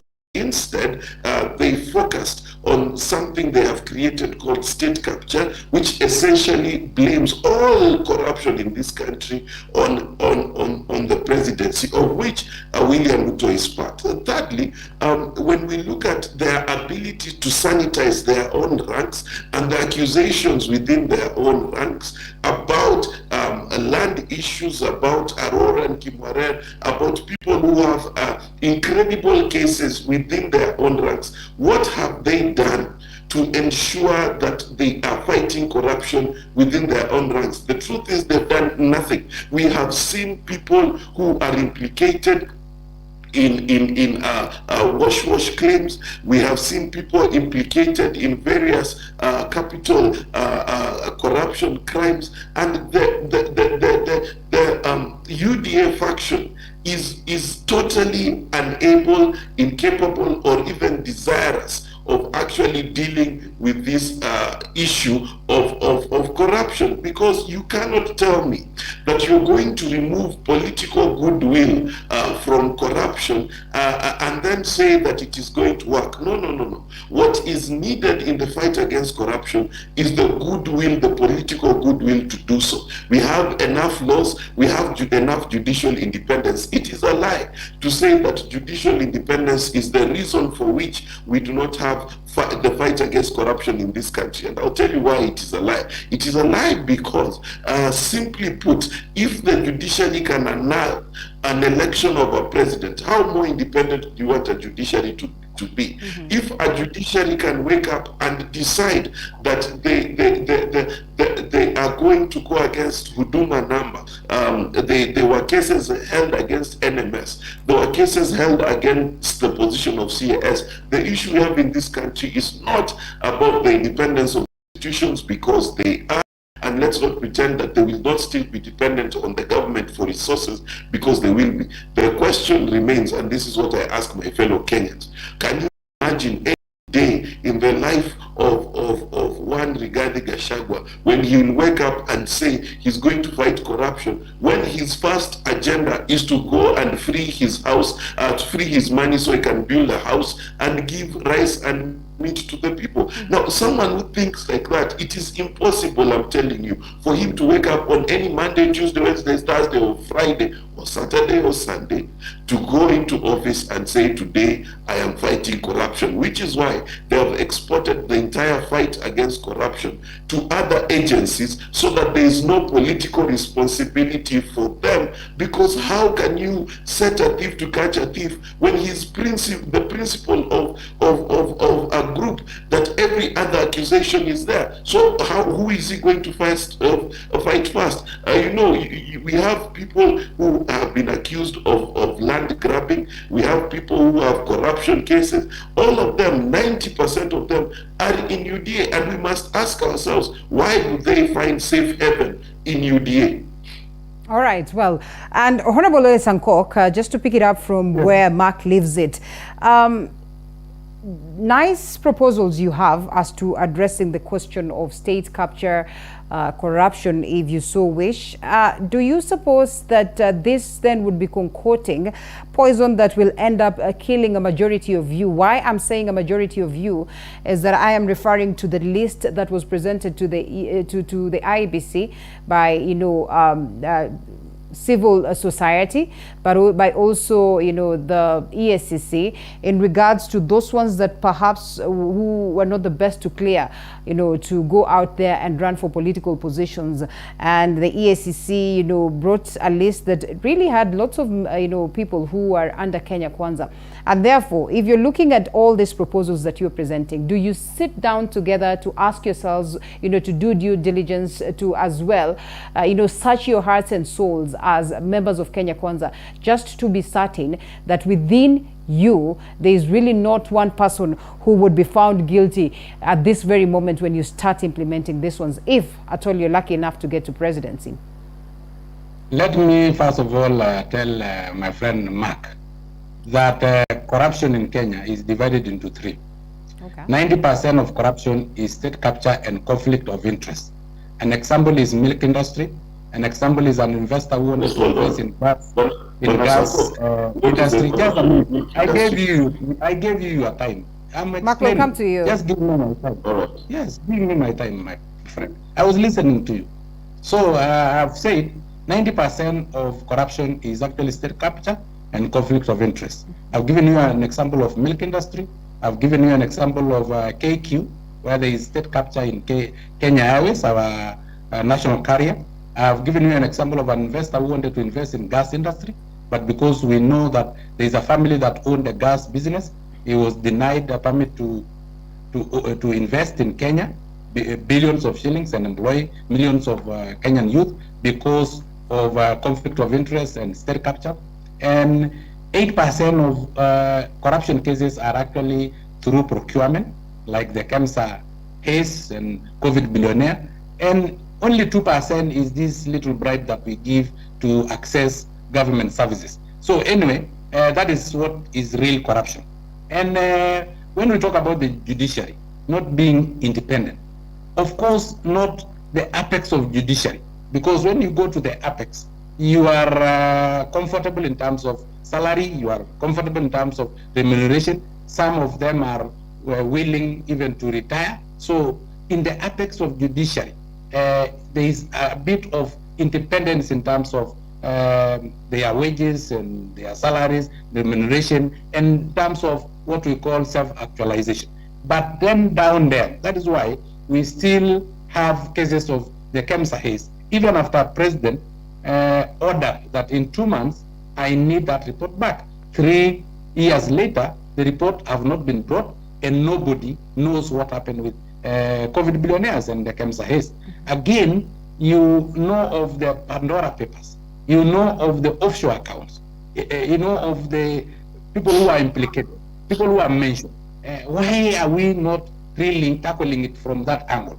And that is why we are saying, as Kenya Kwanza, any of us who have been accused and will be found guilty will face the full wrath of the law. But when we take the fight against corruption and politicize it, and politicize institution, and make dramas in arresting people, you send 200 police officers to arrest an individual, you have no evidence. 2 years down the lane, there is no evidence implicating Rigathi Gachagua. He have not been convicted in a court of law. So what was all this drama of sending 200 policemen? You know, if Rigathi Gachagua was summoned by DCI to go and appear, he will have appeared. But why the drama of Subarus being sent to him so that you can show Kenyans that you are fighting corruption? It's because of political reasons. Political reasons. I've told you the issue of land and Dungu land report. Why did you not? We have done the lifestyle audit of William Ruto. We have literally, Matiang'i came to parliament and enumerated one of the farms, and I have given you evidence of 15,000 acres of land in Laikipia that is called Matara Farm, only for the same Matiang'i to come and say, I lied. Without focusing much. It is on my hands, sir, that the deputy president only visited Matara Farm, but he was not the owner of Matara Farm, because the deputy president said, if I own that land, I have given to the landless.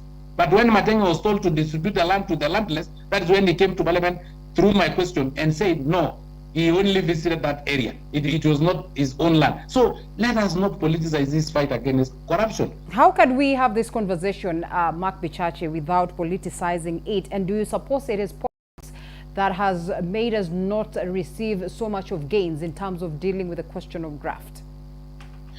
You know, it's very interesting that my good friend Bwana Sankok would immediately go into milk. He would go into and he's talking about the president here and what the president family owns.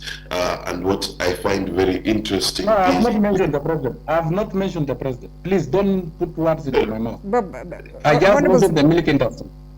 I mentioned the milk industry. And I was almost asking you this question, perhaps what it is that Mark speaks of, but I'm glad that you say you did not mention it, because I would have said you have worked with the same president, and you know, the milk industry, part of his family has been part of the industry for the longest of time. Why now? But then now that you say you've not mentioned the president, Mark, to you. No, I've not mentioned the president, and even myself, I'm in the milk industry. I have a small processor. Okay. I process some milk and make yogurt. All right, so Mark.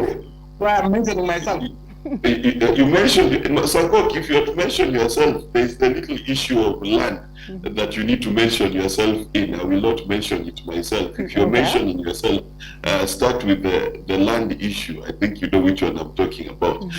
So let us be clear that Sankok, in his very eloquent speech just now, has politicized the issue. In fact, the very statement, state capture, is a politicization of the issue of the fight against corruption. When he talks about gas and he talks about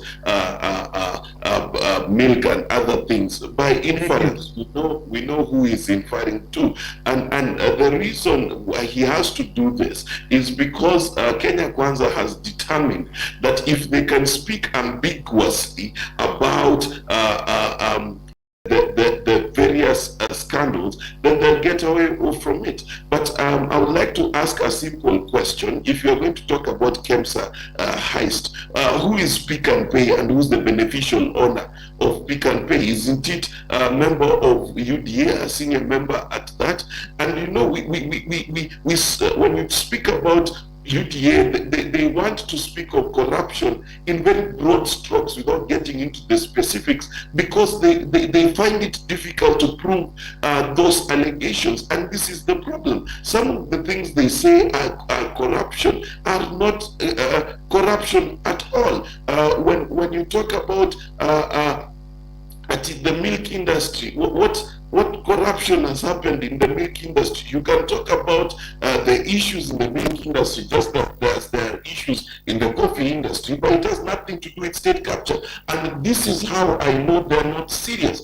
Because when you don't want to talk in specifics, when you go to your mechanic and he tells you the car is wrong, we will form a committee of inquiry to discuss the car. That is someone who does not understand what is wrong with your car. Any good mechanic, anyone who's serious about fixing an issue, will wake up and tell you A, B, C, D is the problem in this car, and this is how we're going to fix it. And that is the difference between Martha Karua and Raila Odinga and Kenya Kwanza. Kenya Kwanza cannot explain how they will deal with issues of land. They will say independence, and yet we know the Land Commission was independent. Look at how many cases they had in the first commission of the Land Commission.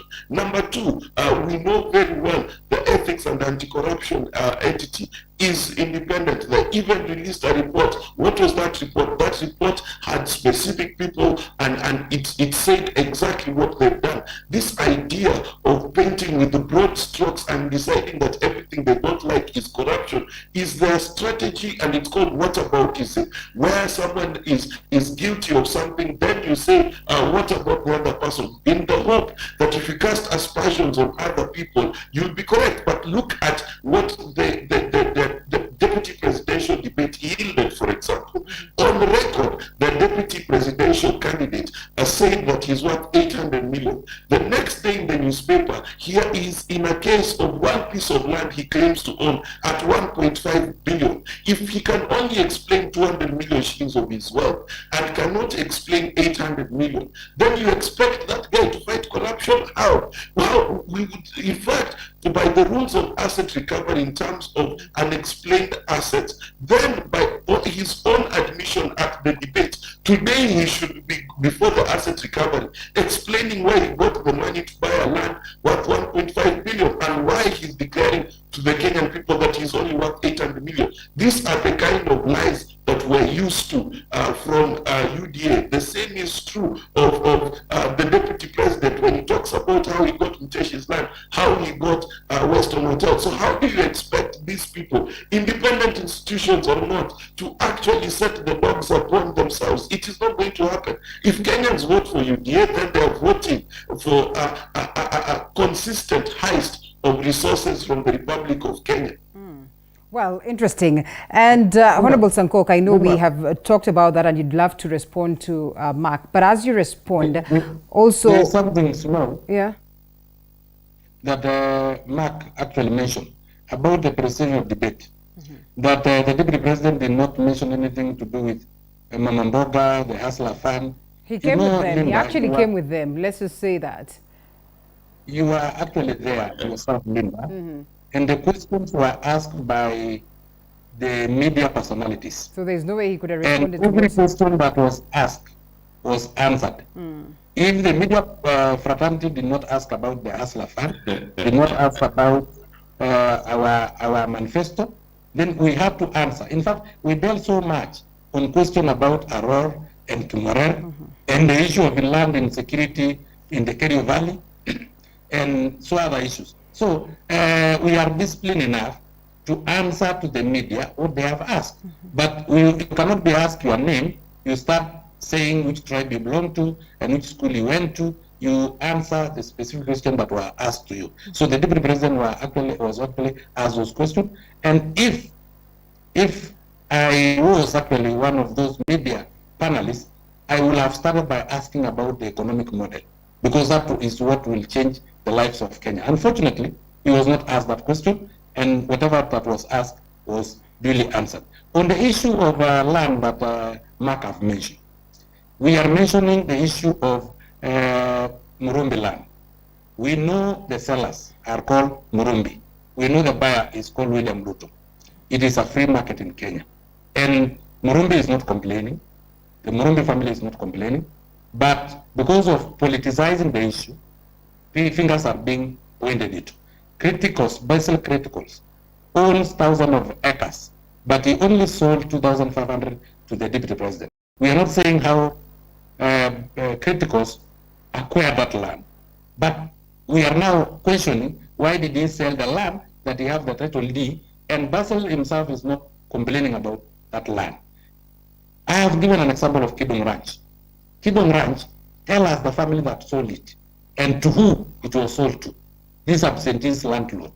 I have given you an example of Ruaraka land. That is public land. That is where we should actually start now dealing with. But Linda, you cannot come here and say, Linda, I've sold land to Ole Sankok, and that is corruption. How does it become corruption when we know the seller and the buyer? Every day we are selling our cows. You cannot say we are corrupt because I'm selling my own cows to Mark, and Mark have bought at a price that we have negotiated and agreed upon.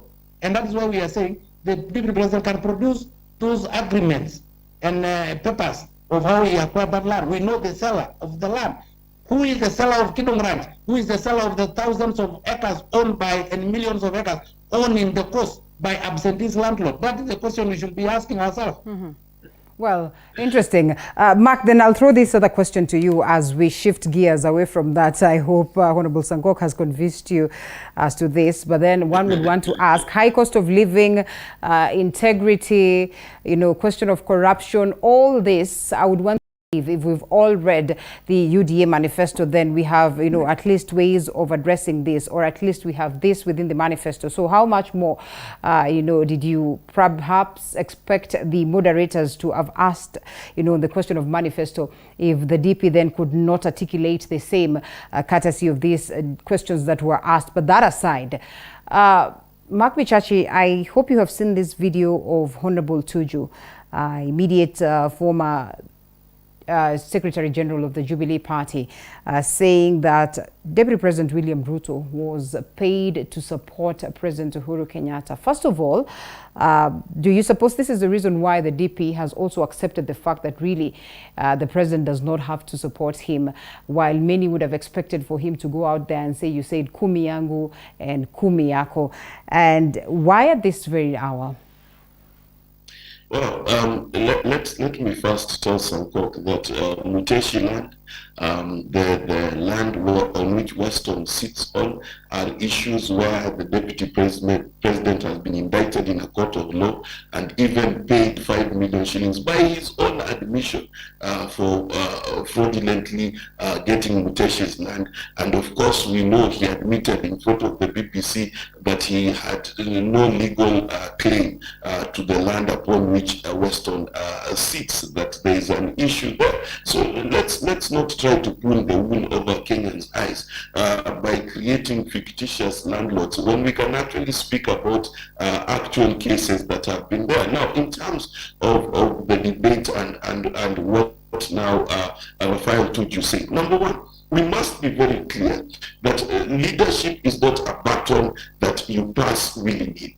That number one, William Ruto, to receive the support of the president, needed to act in a manner that is worthy of that support. And let me look at it this way. Number one, according to what Tuju says, which I tend to agree with, number one, there was a huge looting spree in the first term. This is true because even the same UDA people, when they want to point about corruption, they will not point to SGR, they will not point to Galana Kulal, they will not point to Aurora and Kimura, they will not point to the Hustler Jet, they will not point to the maize scandal, they will not point to the fertilizer scandal, because all of this sits squarely at the feet of the deputy president. So number one, what happened in the first term is the president woke up to the reality that his deputy, through the appointments that he had been given, which means that there was no debt because the first government was a 50-50 government between the president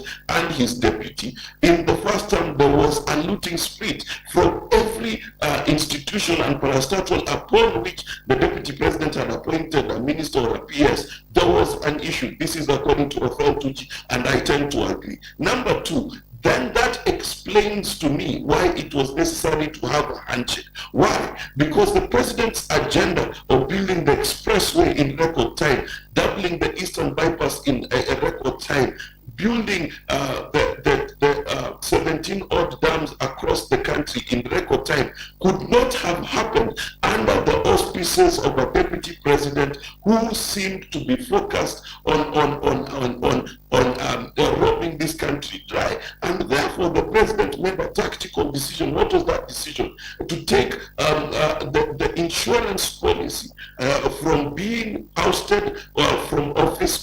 deputy, from being his agenda being undermined by his deputy, and took the insurance cover that was Raila Odinga's legislative cover in parliament. And why did Raila Odinga do so? Raila Odinga did so because if Raila had not stepped in, today we would be inheriting a country that was worse than what it was in 2013. Why?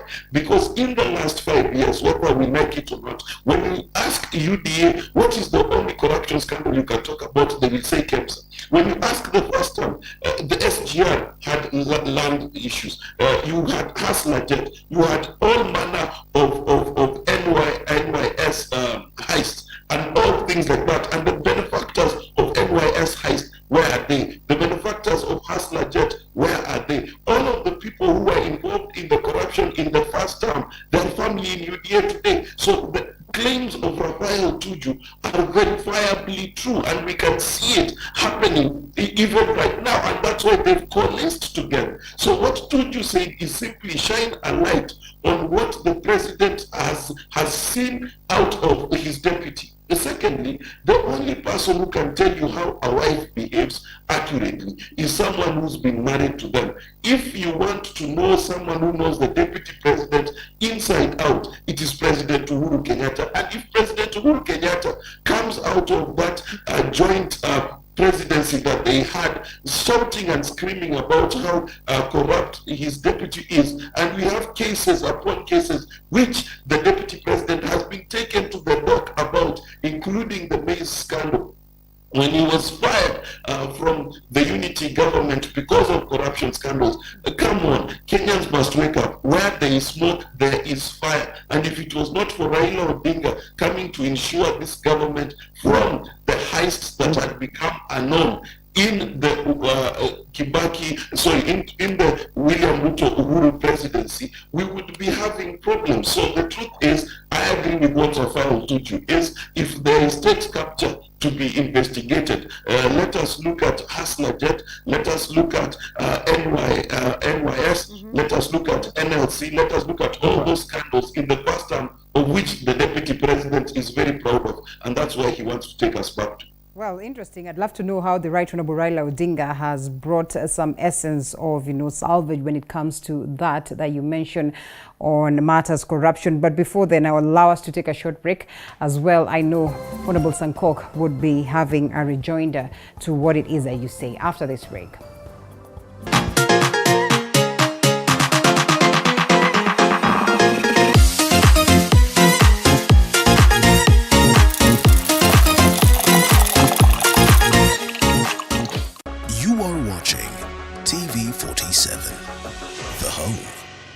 Untold Stories.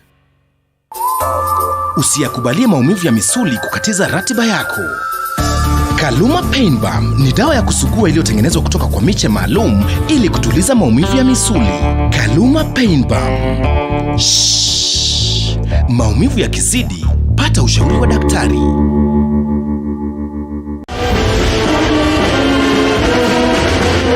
It's time to celebrate at the largest private university in East Africa, Mount Kenya University, as we hold our 21st graduation ceremony. The event, which will be conducted virtually, will take place on 29th July 2022 and will be presided over by MKU Chancellor Professor John Strathers.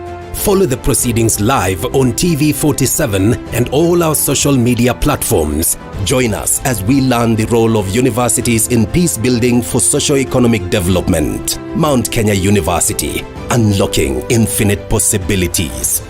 Tunataka uwazi na kazi, maendeleo. Hamjambo Kiambu, kwa majina ni Azimio Wenena Wajango, mgombea huru wa kiti cha ugavana Kiambu County. Alama yangu ni helmeti. Safari hii tukatae siasa na ufisadi, tuchague utendakazi na uongozi bora. Hapa kazi tu, baraka.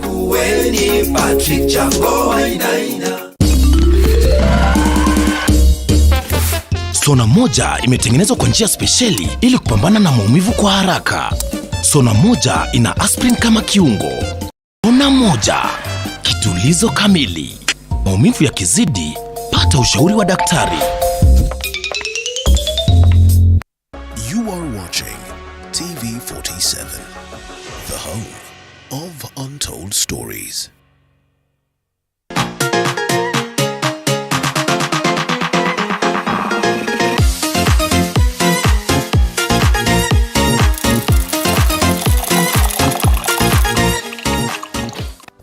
All right, welcome back to the broadcast. The hashtag is Morning Cafe at Linda_Lela TV47KA. Honorable Sankok, we get to the utterances of Honorable Tuju.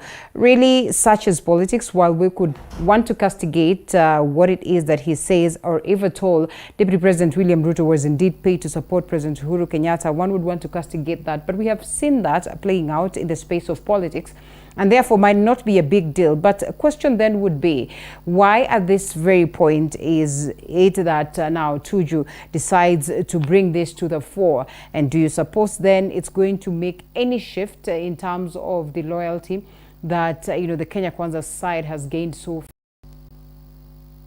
Of course, if you ask why, it is purely politics.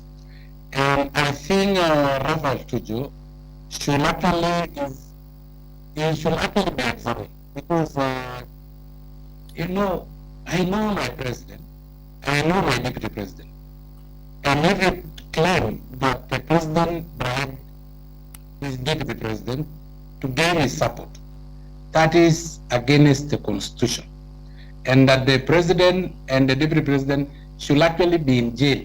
They're actually committee maximum prison candidates, because if it is true that the president is the one who bribed the deputy president. Today, if you bribe a policeman, you and the policeman are criminals. So in essence, Raphael Tuju is saying, my president is a criminal and my deputy president is a criminal, and they have committed a crime that is against not acts of parliament, but against our constitution, in terms of bribing voters and bribing people to support you. No. Yes, I'm just building this point. Yes, yes. Raphael Tuju claims are untrue. I know my president, he cannot buy support. He actually won the hearts of Kenyans. I know my deputy president cannot be bribed. He supported Uhuru Kenyatta genuinely and from the bottom of his heart. So those claims by Raphael Tuju are just implicating my president and my deputy president in bad light, which is not true. And I will request Raphael Tuju to withdraw and apologize to the president and the deputy president. Far aside, Raphael Tuju also claimed that there was a minister that was appointed by the deputy president. Really, Linda, if there is a perennial liar in this Kenya, it is Raphael Tuju. We know the constitution. We know who appoints and disappoints. We know tell who us hires. this, you were part of the Jubilee government. They say it was a 50-50 share. 50-50, where was it in the constitution? Which article? Well, at least we know that it's the president that appoints them, but upon conversation, gentleman agreement, and we all know that this also plays out in politics. Now, if you talk about gentleman agreement and that they agreed, but who at the end of the day appoint and disappoint or fire? Now, if the president found the said cabinet secretary that he is misusing public funds, he should have fired him and taken him to court, and that cabinet secretary should be rotting in jail. Why is he free? Why was he not sacked? Why was he not fired? And the power to sack and fire rests with the president. I know my president cannot tolerate such. He will have done so. So those are untrue allegations just for political reasons, just to gain some little sympathy from, because we know is he the Secretary General of Azimio, while my president is the chairman of Azimio. So all of them have a target, and their target is Kenya Kwanza. You just understand. So those are fake and false allegations. If the said cabinet secretary was found corrupt, then why is he not in court? Well, Mark Bachachi, would you respond to that, without me saying anything more? Well, the fact is that Jubilee Term 1 was a coalition government. What a coalition government means that different coalition members come together to form government. Yes, the appointing authority remains one, but in the coalition agreement, just as Kenya Kwanza today has a coalition agreement, it has a coalition agreement with Ford Kenya, it has a coalition agreement with the ANC, with Wiper, though that one is in question. It has an agreement with various parties. Now, in that agreement with various parties, they have agreed, for example, to create a chief minister position if Mudavadi can deliver 70% of Western. Now, if Mudavadi, by some act of God, because it will take a miracle for him to do so, gets this position, then he'll become chief minister. Now, he'll become chief minister not by dint of the appointment of William Ruto, but will become chief minister by dint of the agreement that they have as a coalition. And that's what happened in 2013, just to appraise Bwana Sankok. And what happened is there were two parties. There was TNA and then there was URP, and URP had a list of ministers and TNA had a list of ministers. Now it becomes very difficult for any president to fire supporters of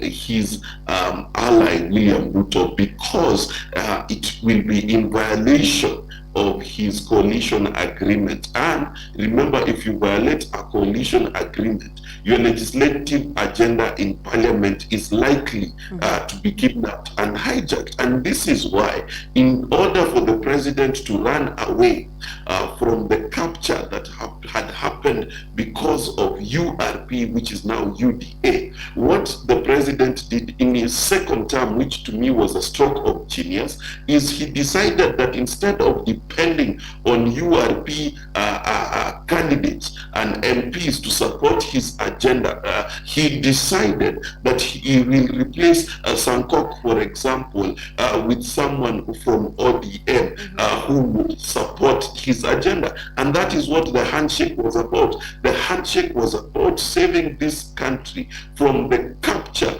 that had happened thanks to the coalition between URP and TNA. And that is where the president was able to secure his legacy. If he had not done so, I promise you, we would not have an expressway, we would not have the Lamu port, we would not have the 17 dams we have built, we would not have had any of these changes, because as I've stated before, if you look at Hustler Jet, if you look at NYS scandals, if you look at maize scandals, fertilizer scandals, and all the scandals that bedeviled the first term, you will notice that all of them sit in ministries upon which William Ruto was overseeing and was prefect over. This cannot be understated, and therefore you cannot sit and say that what Raphael Tuju said was a lie, because it is verifiably true that these are the things that But does it not incriminate the president as well? I mean, and if it's a question of integrity, character, and I know the president might not want so much out of this, but what kind of picture does it paint of the president, that he had to buy support from his deputy? Well, the truth of the matter is, it does not paint either of them in a good light. But in terms of the truth of the matter, there is prima facie evidence that what Raphael Tuju said was true. There is evidence that all of the institutions upon which URP presided was on a looting spree. And we know this from the cases. Now, if you look at the newspapers, for example, in the last 1 year, for example, what is the big scandal that is there? None. But when you look at the first term, every week almost, we had a scandal. Linda. All right, yes. Linda, first of all, let me correct my friend Mark. There was no coalition agreement between URP and TNA. It was a gentleman agreement that they will go together for the sake of peace, especially in Rift Valley. And so if this gentleman agreement is valid, Honorable Sankok. Linda, there was no coalition agreement. You know, coalition agreements are tabled in the registrar of political parties. What was the merger? And they are in public domain. So, What was the merger? Today, the coalition agreement of Kenya Kwanza. Please, Mark, give me my time. Okay. Because I gave you your time. Okay. The coalition agreement in Kenya Kwanza today sit with the registrar of political parties, and we know what it says and where it is and how we will form government. But the coalition agreement between TNA and URP is a lie. And please, Mark, let us not lie in a national television. That aside, it was just a gentleman agreement, and there was no one that was appointed by the deputy president. Every cabinet secretary was appointed by the president across the board. And if you talk about NYS saga, I think you know that the architect and the CS then in charge of the ministry that was NYS was domicile, once was supporting Raila Odinga and BBI, and was somehow sanitized, and that she became very clean. But now that she have crossed over, Mark is now mentioning the NYS saga. But when they was on their side, then the NYS was a bit low. Let me tell you that it is in the second term that we really had a lot of scandals. We have talked about the COVID billionaires. We have talked about NYS. We have talked about expressway that was the IMF had refused to fund at a cost of 23 billion because to IMF, to the World Bank, not to IMF, World Bank thought that expressway will cost 15 billion. So they refused to fund it at a cost of 23 billion because it was exorbitant. Now it have gone to 81 billion Kenya shillings. That is where real corruption is. And we will be paying for 30 years to a company registered abroad but owned by Kenyans. It is a Kenyan who is a top government official registering a company abroad and pretending to be public private partnership so that he can be paid or she can be paid for 30 years through taxpayers' money. That is a mega corruption. That is why we are saying state capture, because with a stroke of a pen, Kenyans have lost more than 60 billion in that particular scandal. But when we talk about the development that we achieved in the first term, let me tell you, we have electricity connectivity, in which it's no longer your stone house that is connected to electricity alone, or towns, even Mama Mboga kiosks were connected to electricity, even those Masai Manyatas were connected to electricity. We have the free maternity. We have 10,000 kilometers of new tarmac road. We have the SGR that was achieved. In our second term, our agenda was the Big Four agenda. Tell me among the Big Four agenda, which one of them was achieved? Because in the first term, we know it was also the issue of education in terms of TVETs, having a technical institute where our youth can also train on technical skills, and we achieved that one. But in our second term, our main focus was actually the Big Four agenda: affordable housing, food security in terms of irrigation and so on, universal healthcare, and manufacturing. None of them was achieved, because the so-called maybe Raila coming in through the back door, as usual, the way he went to Kibaki through the back door, and the handshake. It then gave us another priority of BBI and the reggae. And we spent 4 cool years singing reggae across the country and promoting BBI. We used taxpayers' money to pay the task force of BBI. We used taxpayers' money to sing reggae across all the counties. And later on, it was declared null and void. And it is not because the court wanted to declare. It was because it was initiated through not a parliamentary initiative, but a popular initiative by the owners of the government. By the president can never be our Nchiku, the president can never initiate a bill through a public initiative, where it is Kenyans that were supposed to initiate. There are others, Honorable Sankok, that have exhibited interest of, questioning or challenging that the East African Court of Justice as to whether then the president can never be our Njiko. Literally, we are all waiting to see. But then again, the courts nullified that and they ruled as it was without looking at the BBI much. Mark, reality is that what Honorable Sankok speaks of, is a little bit factual in the sense of the Big Four agenda. And that so much monies have been put towards this project's realization of the same. Would you confidently say that we have achieved what we would have in the event that really so much effort and, extra energy was put towards making sure that we realize the Big Four agenda? And would the gains have been indeed instrumental today?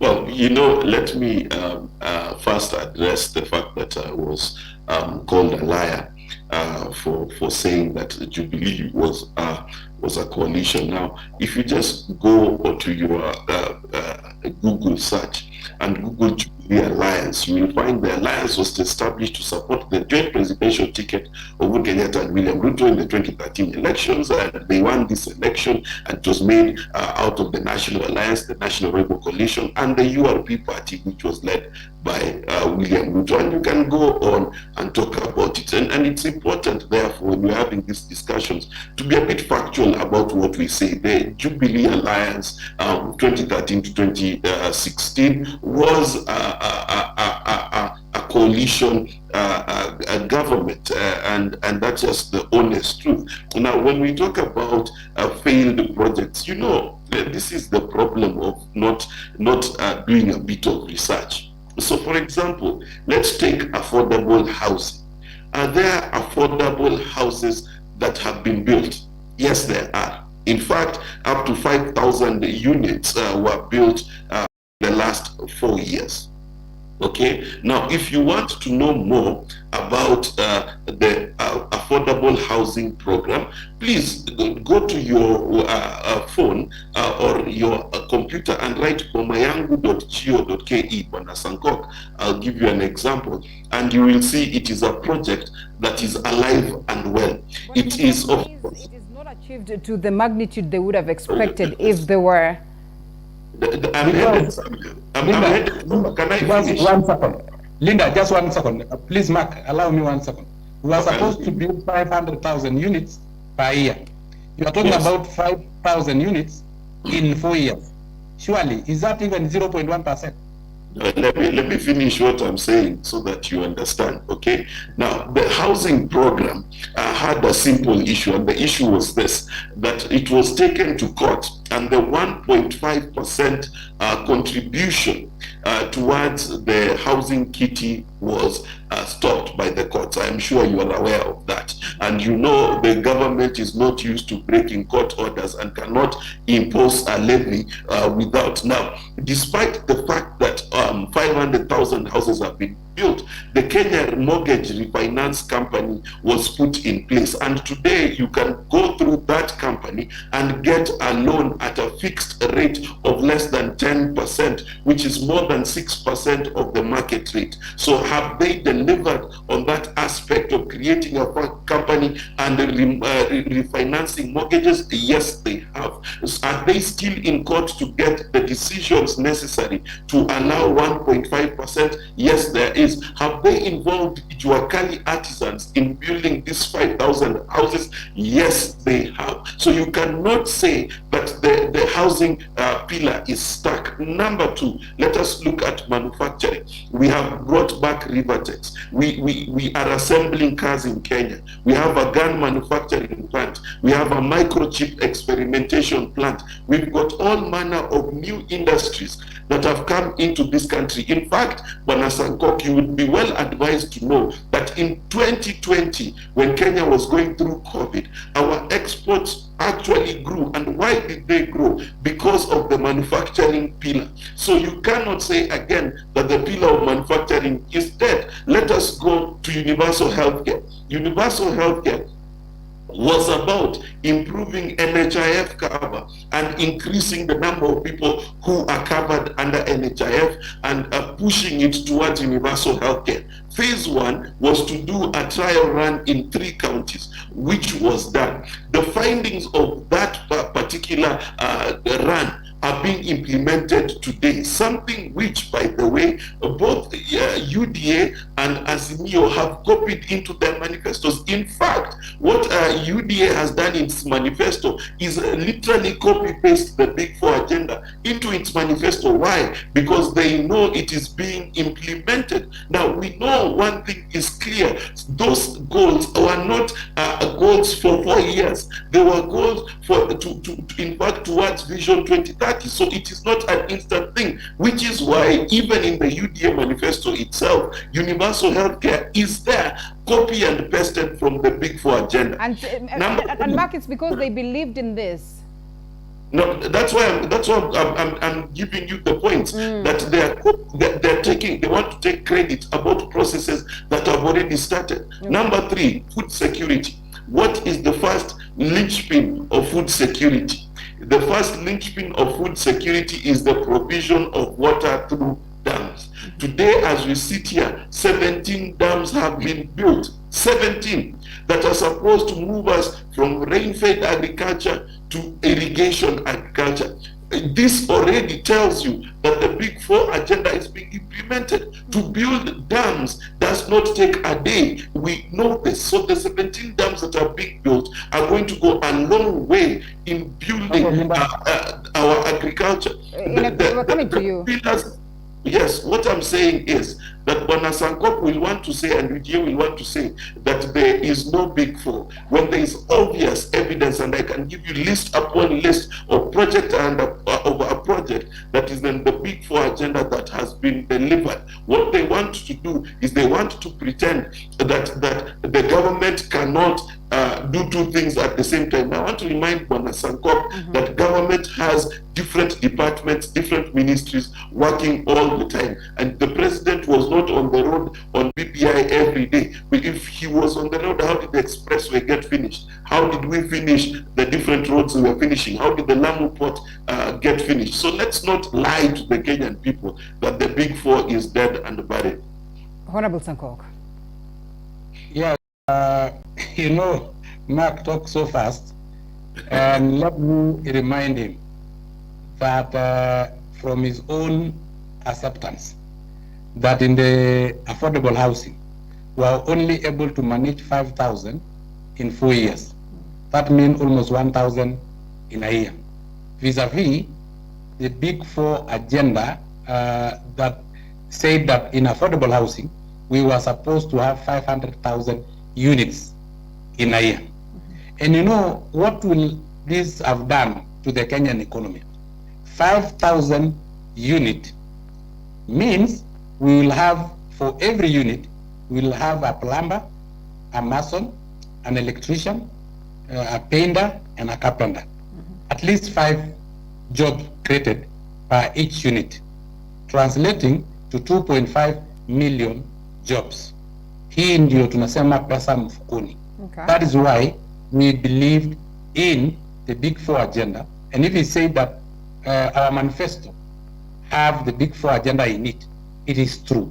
Because we believed after our first term, our second term in Jubilee will have changed the lives of Kenyans. And today, Unga will not have gone to 230 because of food security.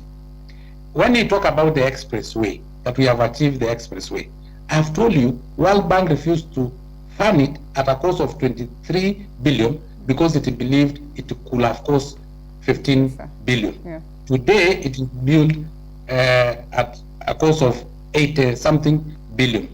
Linda, in our manifesto, we are moving away from the trickle-down economic model to the bottom-up economic model. And I think I will educate Mark on the bottom-up economic model. We will have said the expressway, 80 billion. Why could we have not put the 80 billion into affordable housing? Because in the bottom-up economic model, we use the labor-intensive investment the capital-intensive investment. Expressway is capital-intensive investment that have only created 3,000 jobs. If it was affordable housing, 8 billion will have built 800,000 units of 1 million each, translating to 400,000 jobs if each unit will employ a carpenter, a mason, an electrician, 5 jobs. Then we will have created 400,000 jobs vis-a-vis the 3,000 jobs. This will have taken money to the pockets of Wananchi. But you agree that you've been part of this government, and therefore if it has failed, it is because you also have failed. Linda, let me tell you, the deputy president was a principal advisor to the president, and that is what the constitution says.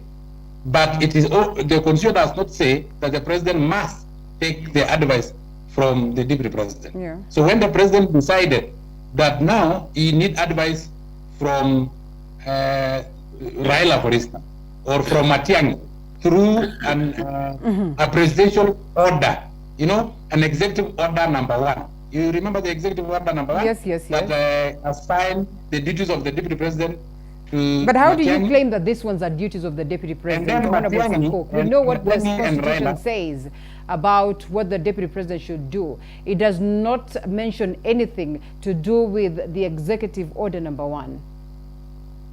Well, Linda, you know that one is a question that we should deal with it in a later date. That the president intentionally manipulated our constitution using executive order number 1. Is it? Because the duties that were given to the deputy president, then he reassigned them. He reassigned them to another character. And that is in order constitutionally.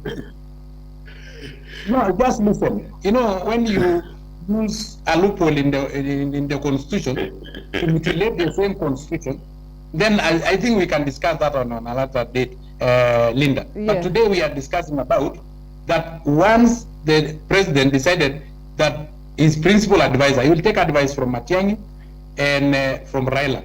He was advised on BBI, he was advised on reggae. And that is the route they took. That is why today Mark even accept that 1,000 units per year instead of 500,000 units. That is a total failure. In terms of food security, Linda, surely, if he talks about dams and everything, why is unga at 230 Kenya shillings, a record price? You know, if we really were serious on food security, if we really achieve that particular agenda, you know, it defeats. We will not have reached where we are today. You know, Linda, let us speak the truth, because maize only take around 4 to 8 months to mature. So if we have really constructed 17 dams, which I know they were not constructed overnight. Of course, maybe 5 of them were ready in 2018. So at least we will have seen the effect of it. You know, Honorable Sankok, if it is about talking the truth, then Kenyans would not forgive me for not calling you out of the fact that, one, you have represented them in parliament, and the fact that, two, we're talking about a presidency that your preferred presidential candidate sits in. And therefore, if it's about truth, then we will agree that, you know, in conglomeration, or, you know, all of you have failed the people of Kenya, and therefore it would be misplaced for you to point a finger at President Uhuru Kenyatta, at the handshake and all this. Mark, Linda, if you... Linda, yes. Linda, just a bit. If the president said, I will no longer take the advice from the deputy president. Did he say that? Through an executive order that is in public domain. Okay. That all the duties that were in the doorstep of the deputy president were reassigned to Matiang'i. And I told you that is a mutilation of the constitution, because the president will have seen that he cannot work with the deputy president.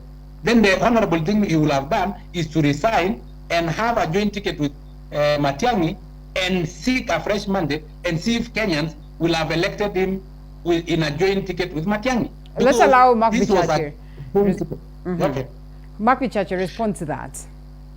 I like that Bwana Sankok is ending his conversation by saying that the president should have resigned and sought a fresh mandate. When you have a deputy president who has refused to do any work, claims he's doing no work, but he's drawing a salary and is paid and is attending cabinet. Now, that is where I'd like to start. Someone who attends cabinet cannot come out and say that he's not involved in the leadership of this country. Cabinet is the apex of our executive. And if he sits in cabinet, I wonder whether he sits handcuffed and his mouth is gagged so he cannot talk. Because I can tell you, cabinet makes decisions collegially, and they make decisions together. And therefore, you cannot come back and say that I am not involved in how cabinet has made decisions and how it moves. Just 3 weeks ago, William Ruto was in cabinet. Again, to bring facts to bear here, that it is very clear to all and sundry that the parliament is what passes the bills of this country. Every expenditure, every cent is passed through parliament. And if Sankok wants to complain about the expressway, for example, where was his vote? The answer is there. And this is the kind of duplicitous doublespeak that comes from UDA, that they will tell Kenyans, look at how badly this country is doing, and yet they sit in parliament, sit in cabinet, sit in positions of power where they're able to influence these things, and then only want to say they will influence them in rallies and not in parliament and nowhere else. This is where the problem is. Now, let us be very honest with ourselves, extremely honest with ourselves, that number one, if there is someone who is supposed to resign, it is someone who is a deputy to someone and refuses to deputize that person. So, for example, if the president decides that the country is going north and you want it to go south, you do what the British ministers do, and that is resign because you do not agree with the president's decision, because the principle is one. Now, if you went to a high school and you found the deputy principal totally in disagreement with the principal in terms of the direction, not between good and evil, but in terms of the direction the country is going, what is the honorable thing to do? Bwana Sankok has said it, is to resign. And this is the kind of double speak that is there, because William Ruto is part and parcel of cabinet. He's tied into the cabinet decisions that he makes, the positions and the acts that put him in charge, for example, of the county chairman's forum. He is still in charge of it, but he wants to pretend in public view that he has no power at all. If he doesn't have any power, how is Sankok, who is sitting here as a member of parliament, how many hustler initiatives are there in parliament? How many bills have they brought to parliament that are pro this bottom-up model? Lastly, let me put it like this. When I looked at the roads being built in this country, other than the money coming out of outside the country, I saw my kinsmen working on those roads. So you cannot say that suddenly UDA through the Hustler Fund, which is exactly the same as Wezo Fund, the Women Enterprise Fund, the Youth Enterprise Fund, what do you call it, the Considia, all of those funds are the same as the Hustler Fund. All they're doing is bamboozling the so-called bottom of the pyramid. How are they bamboozling them?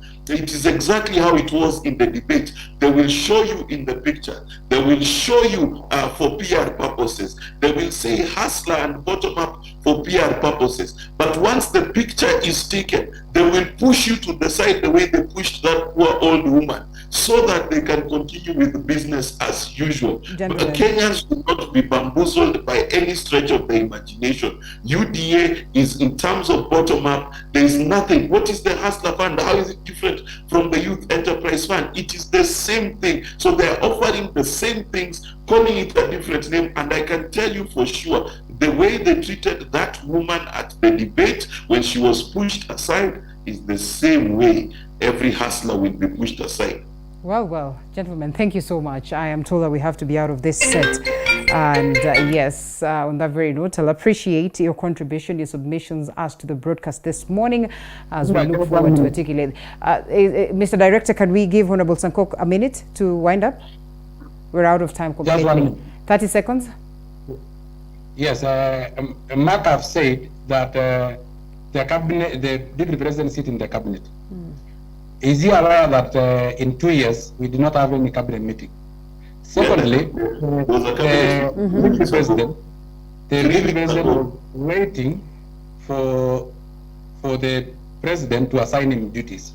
Since it is the president who decided that he will not assign his.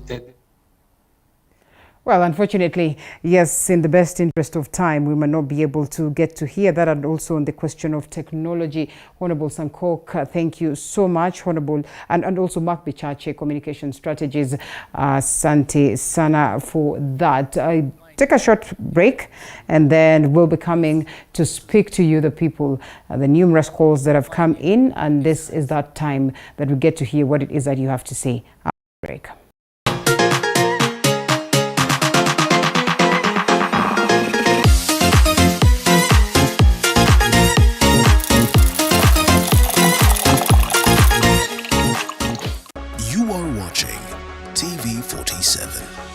The home of untold stories.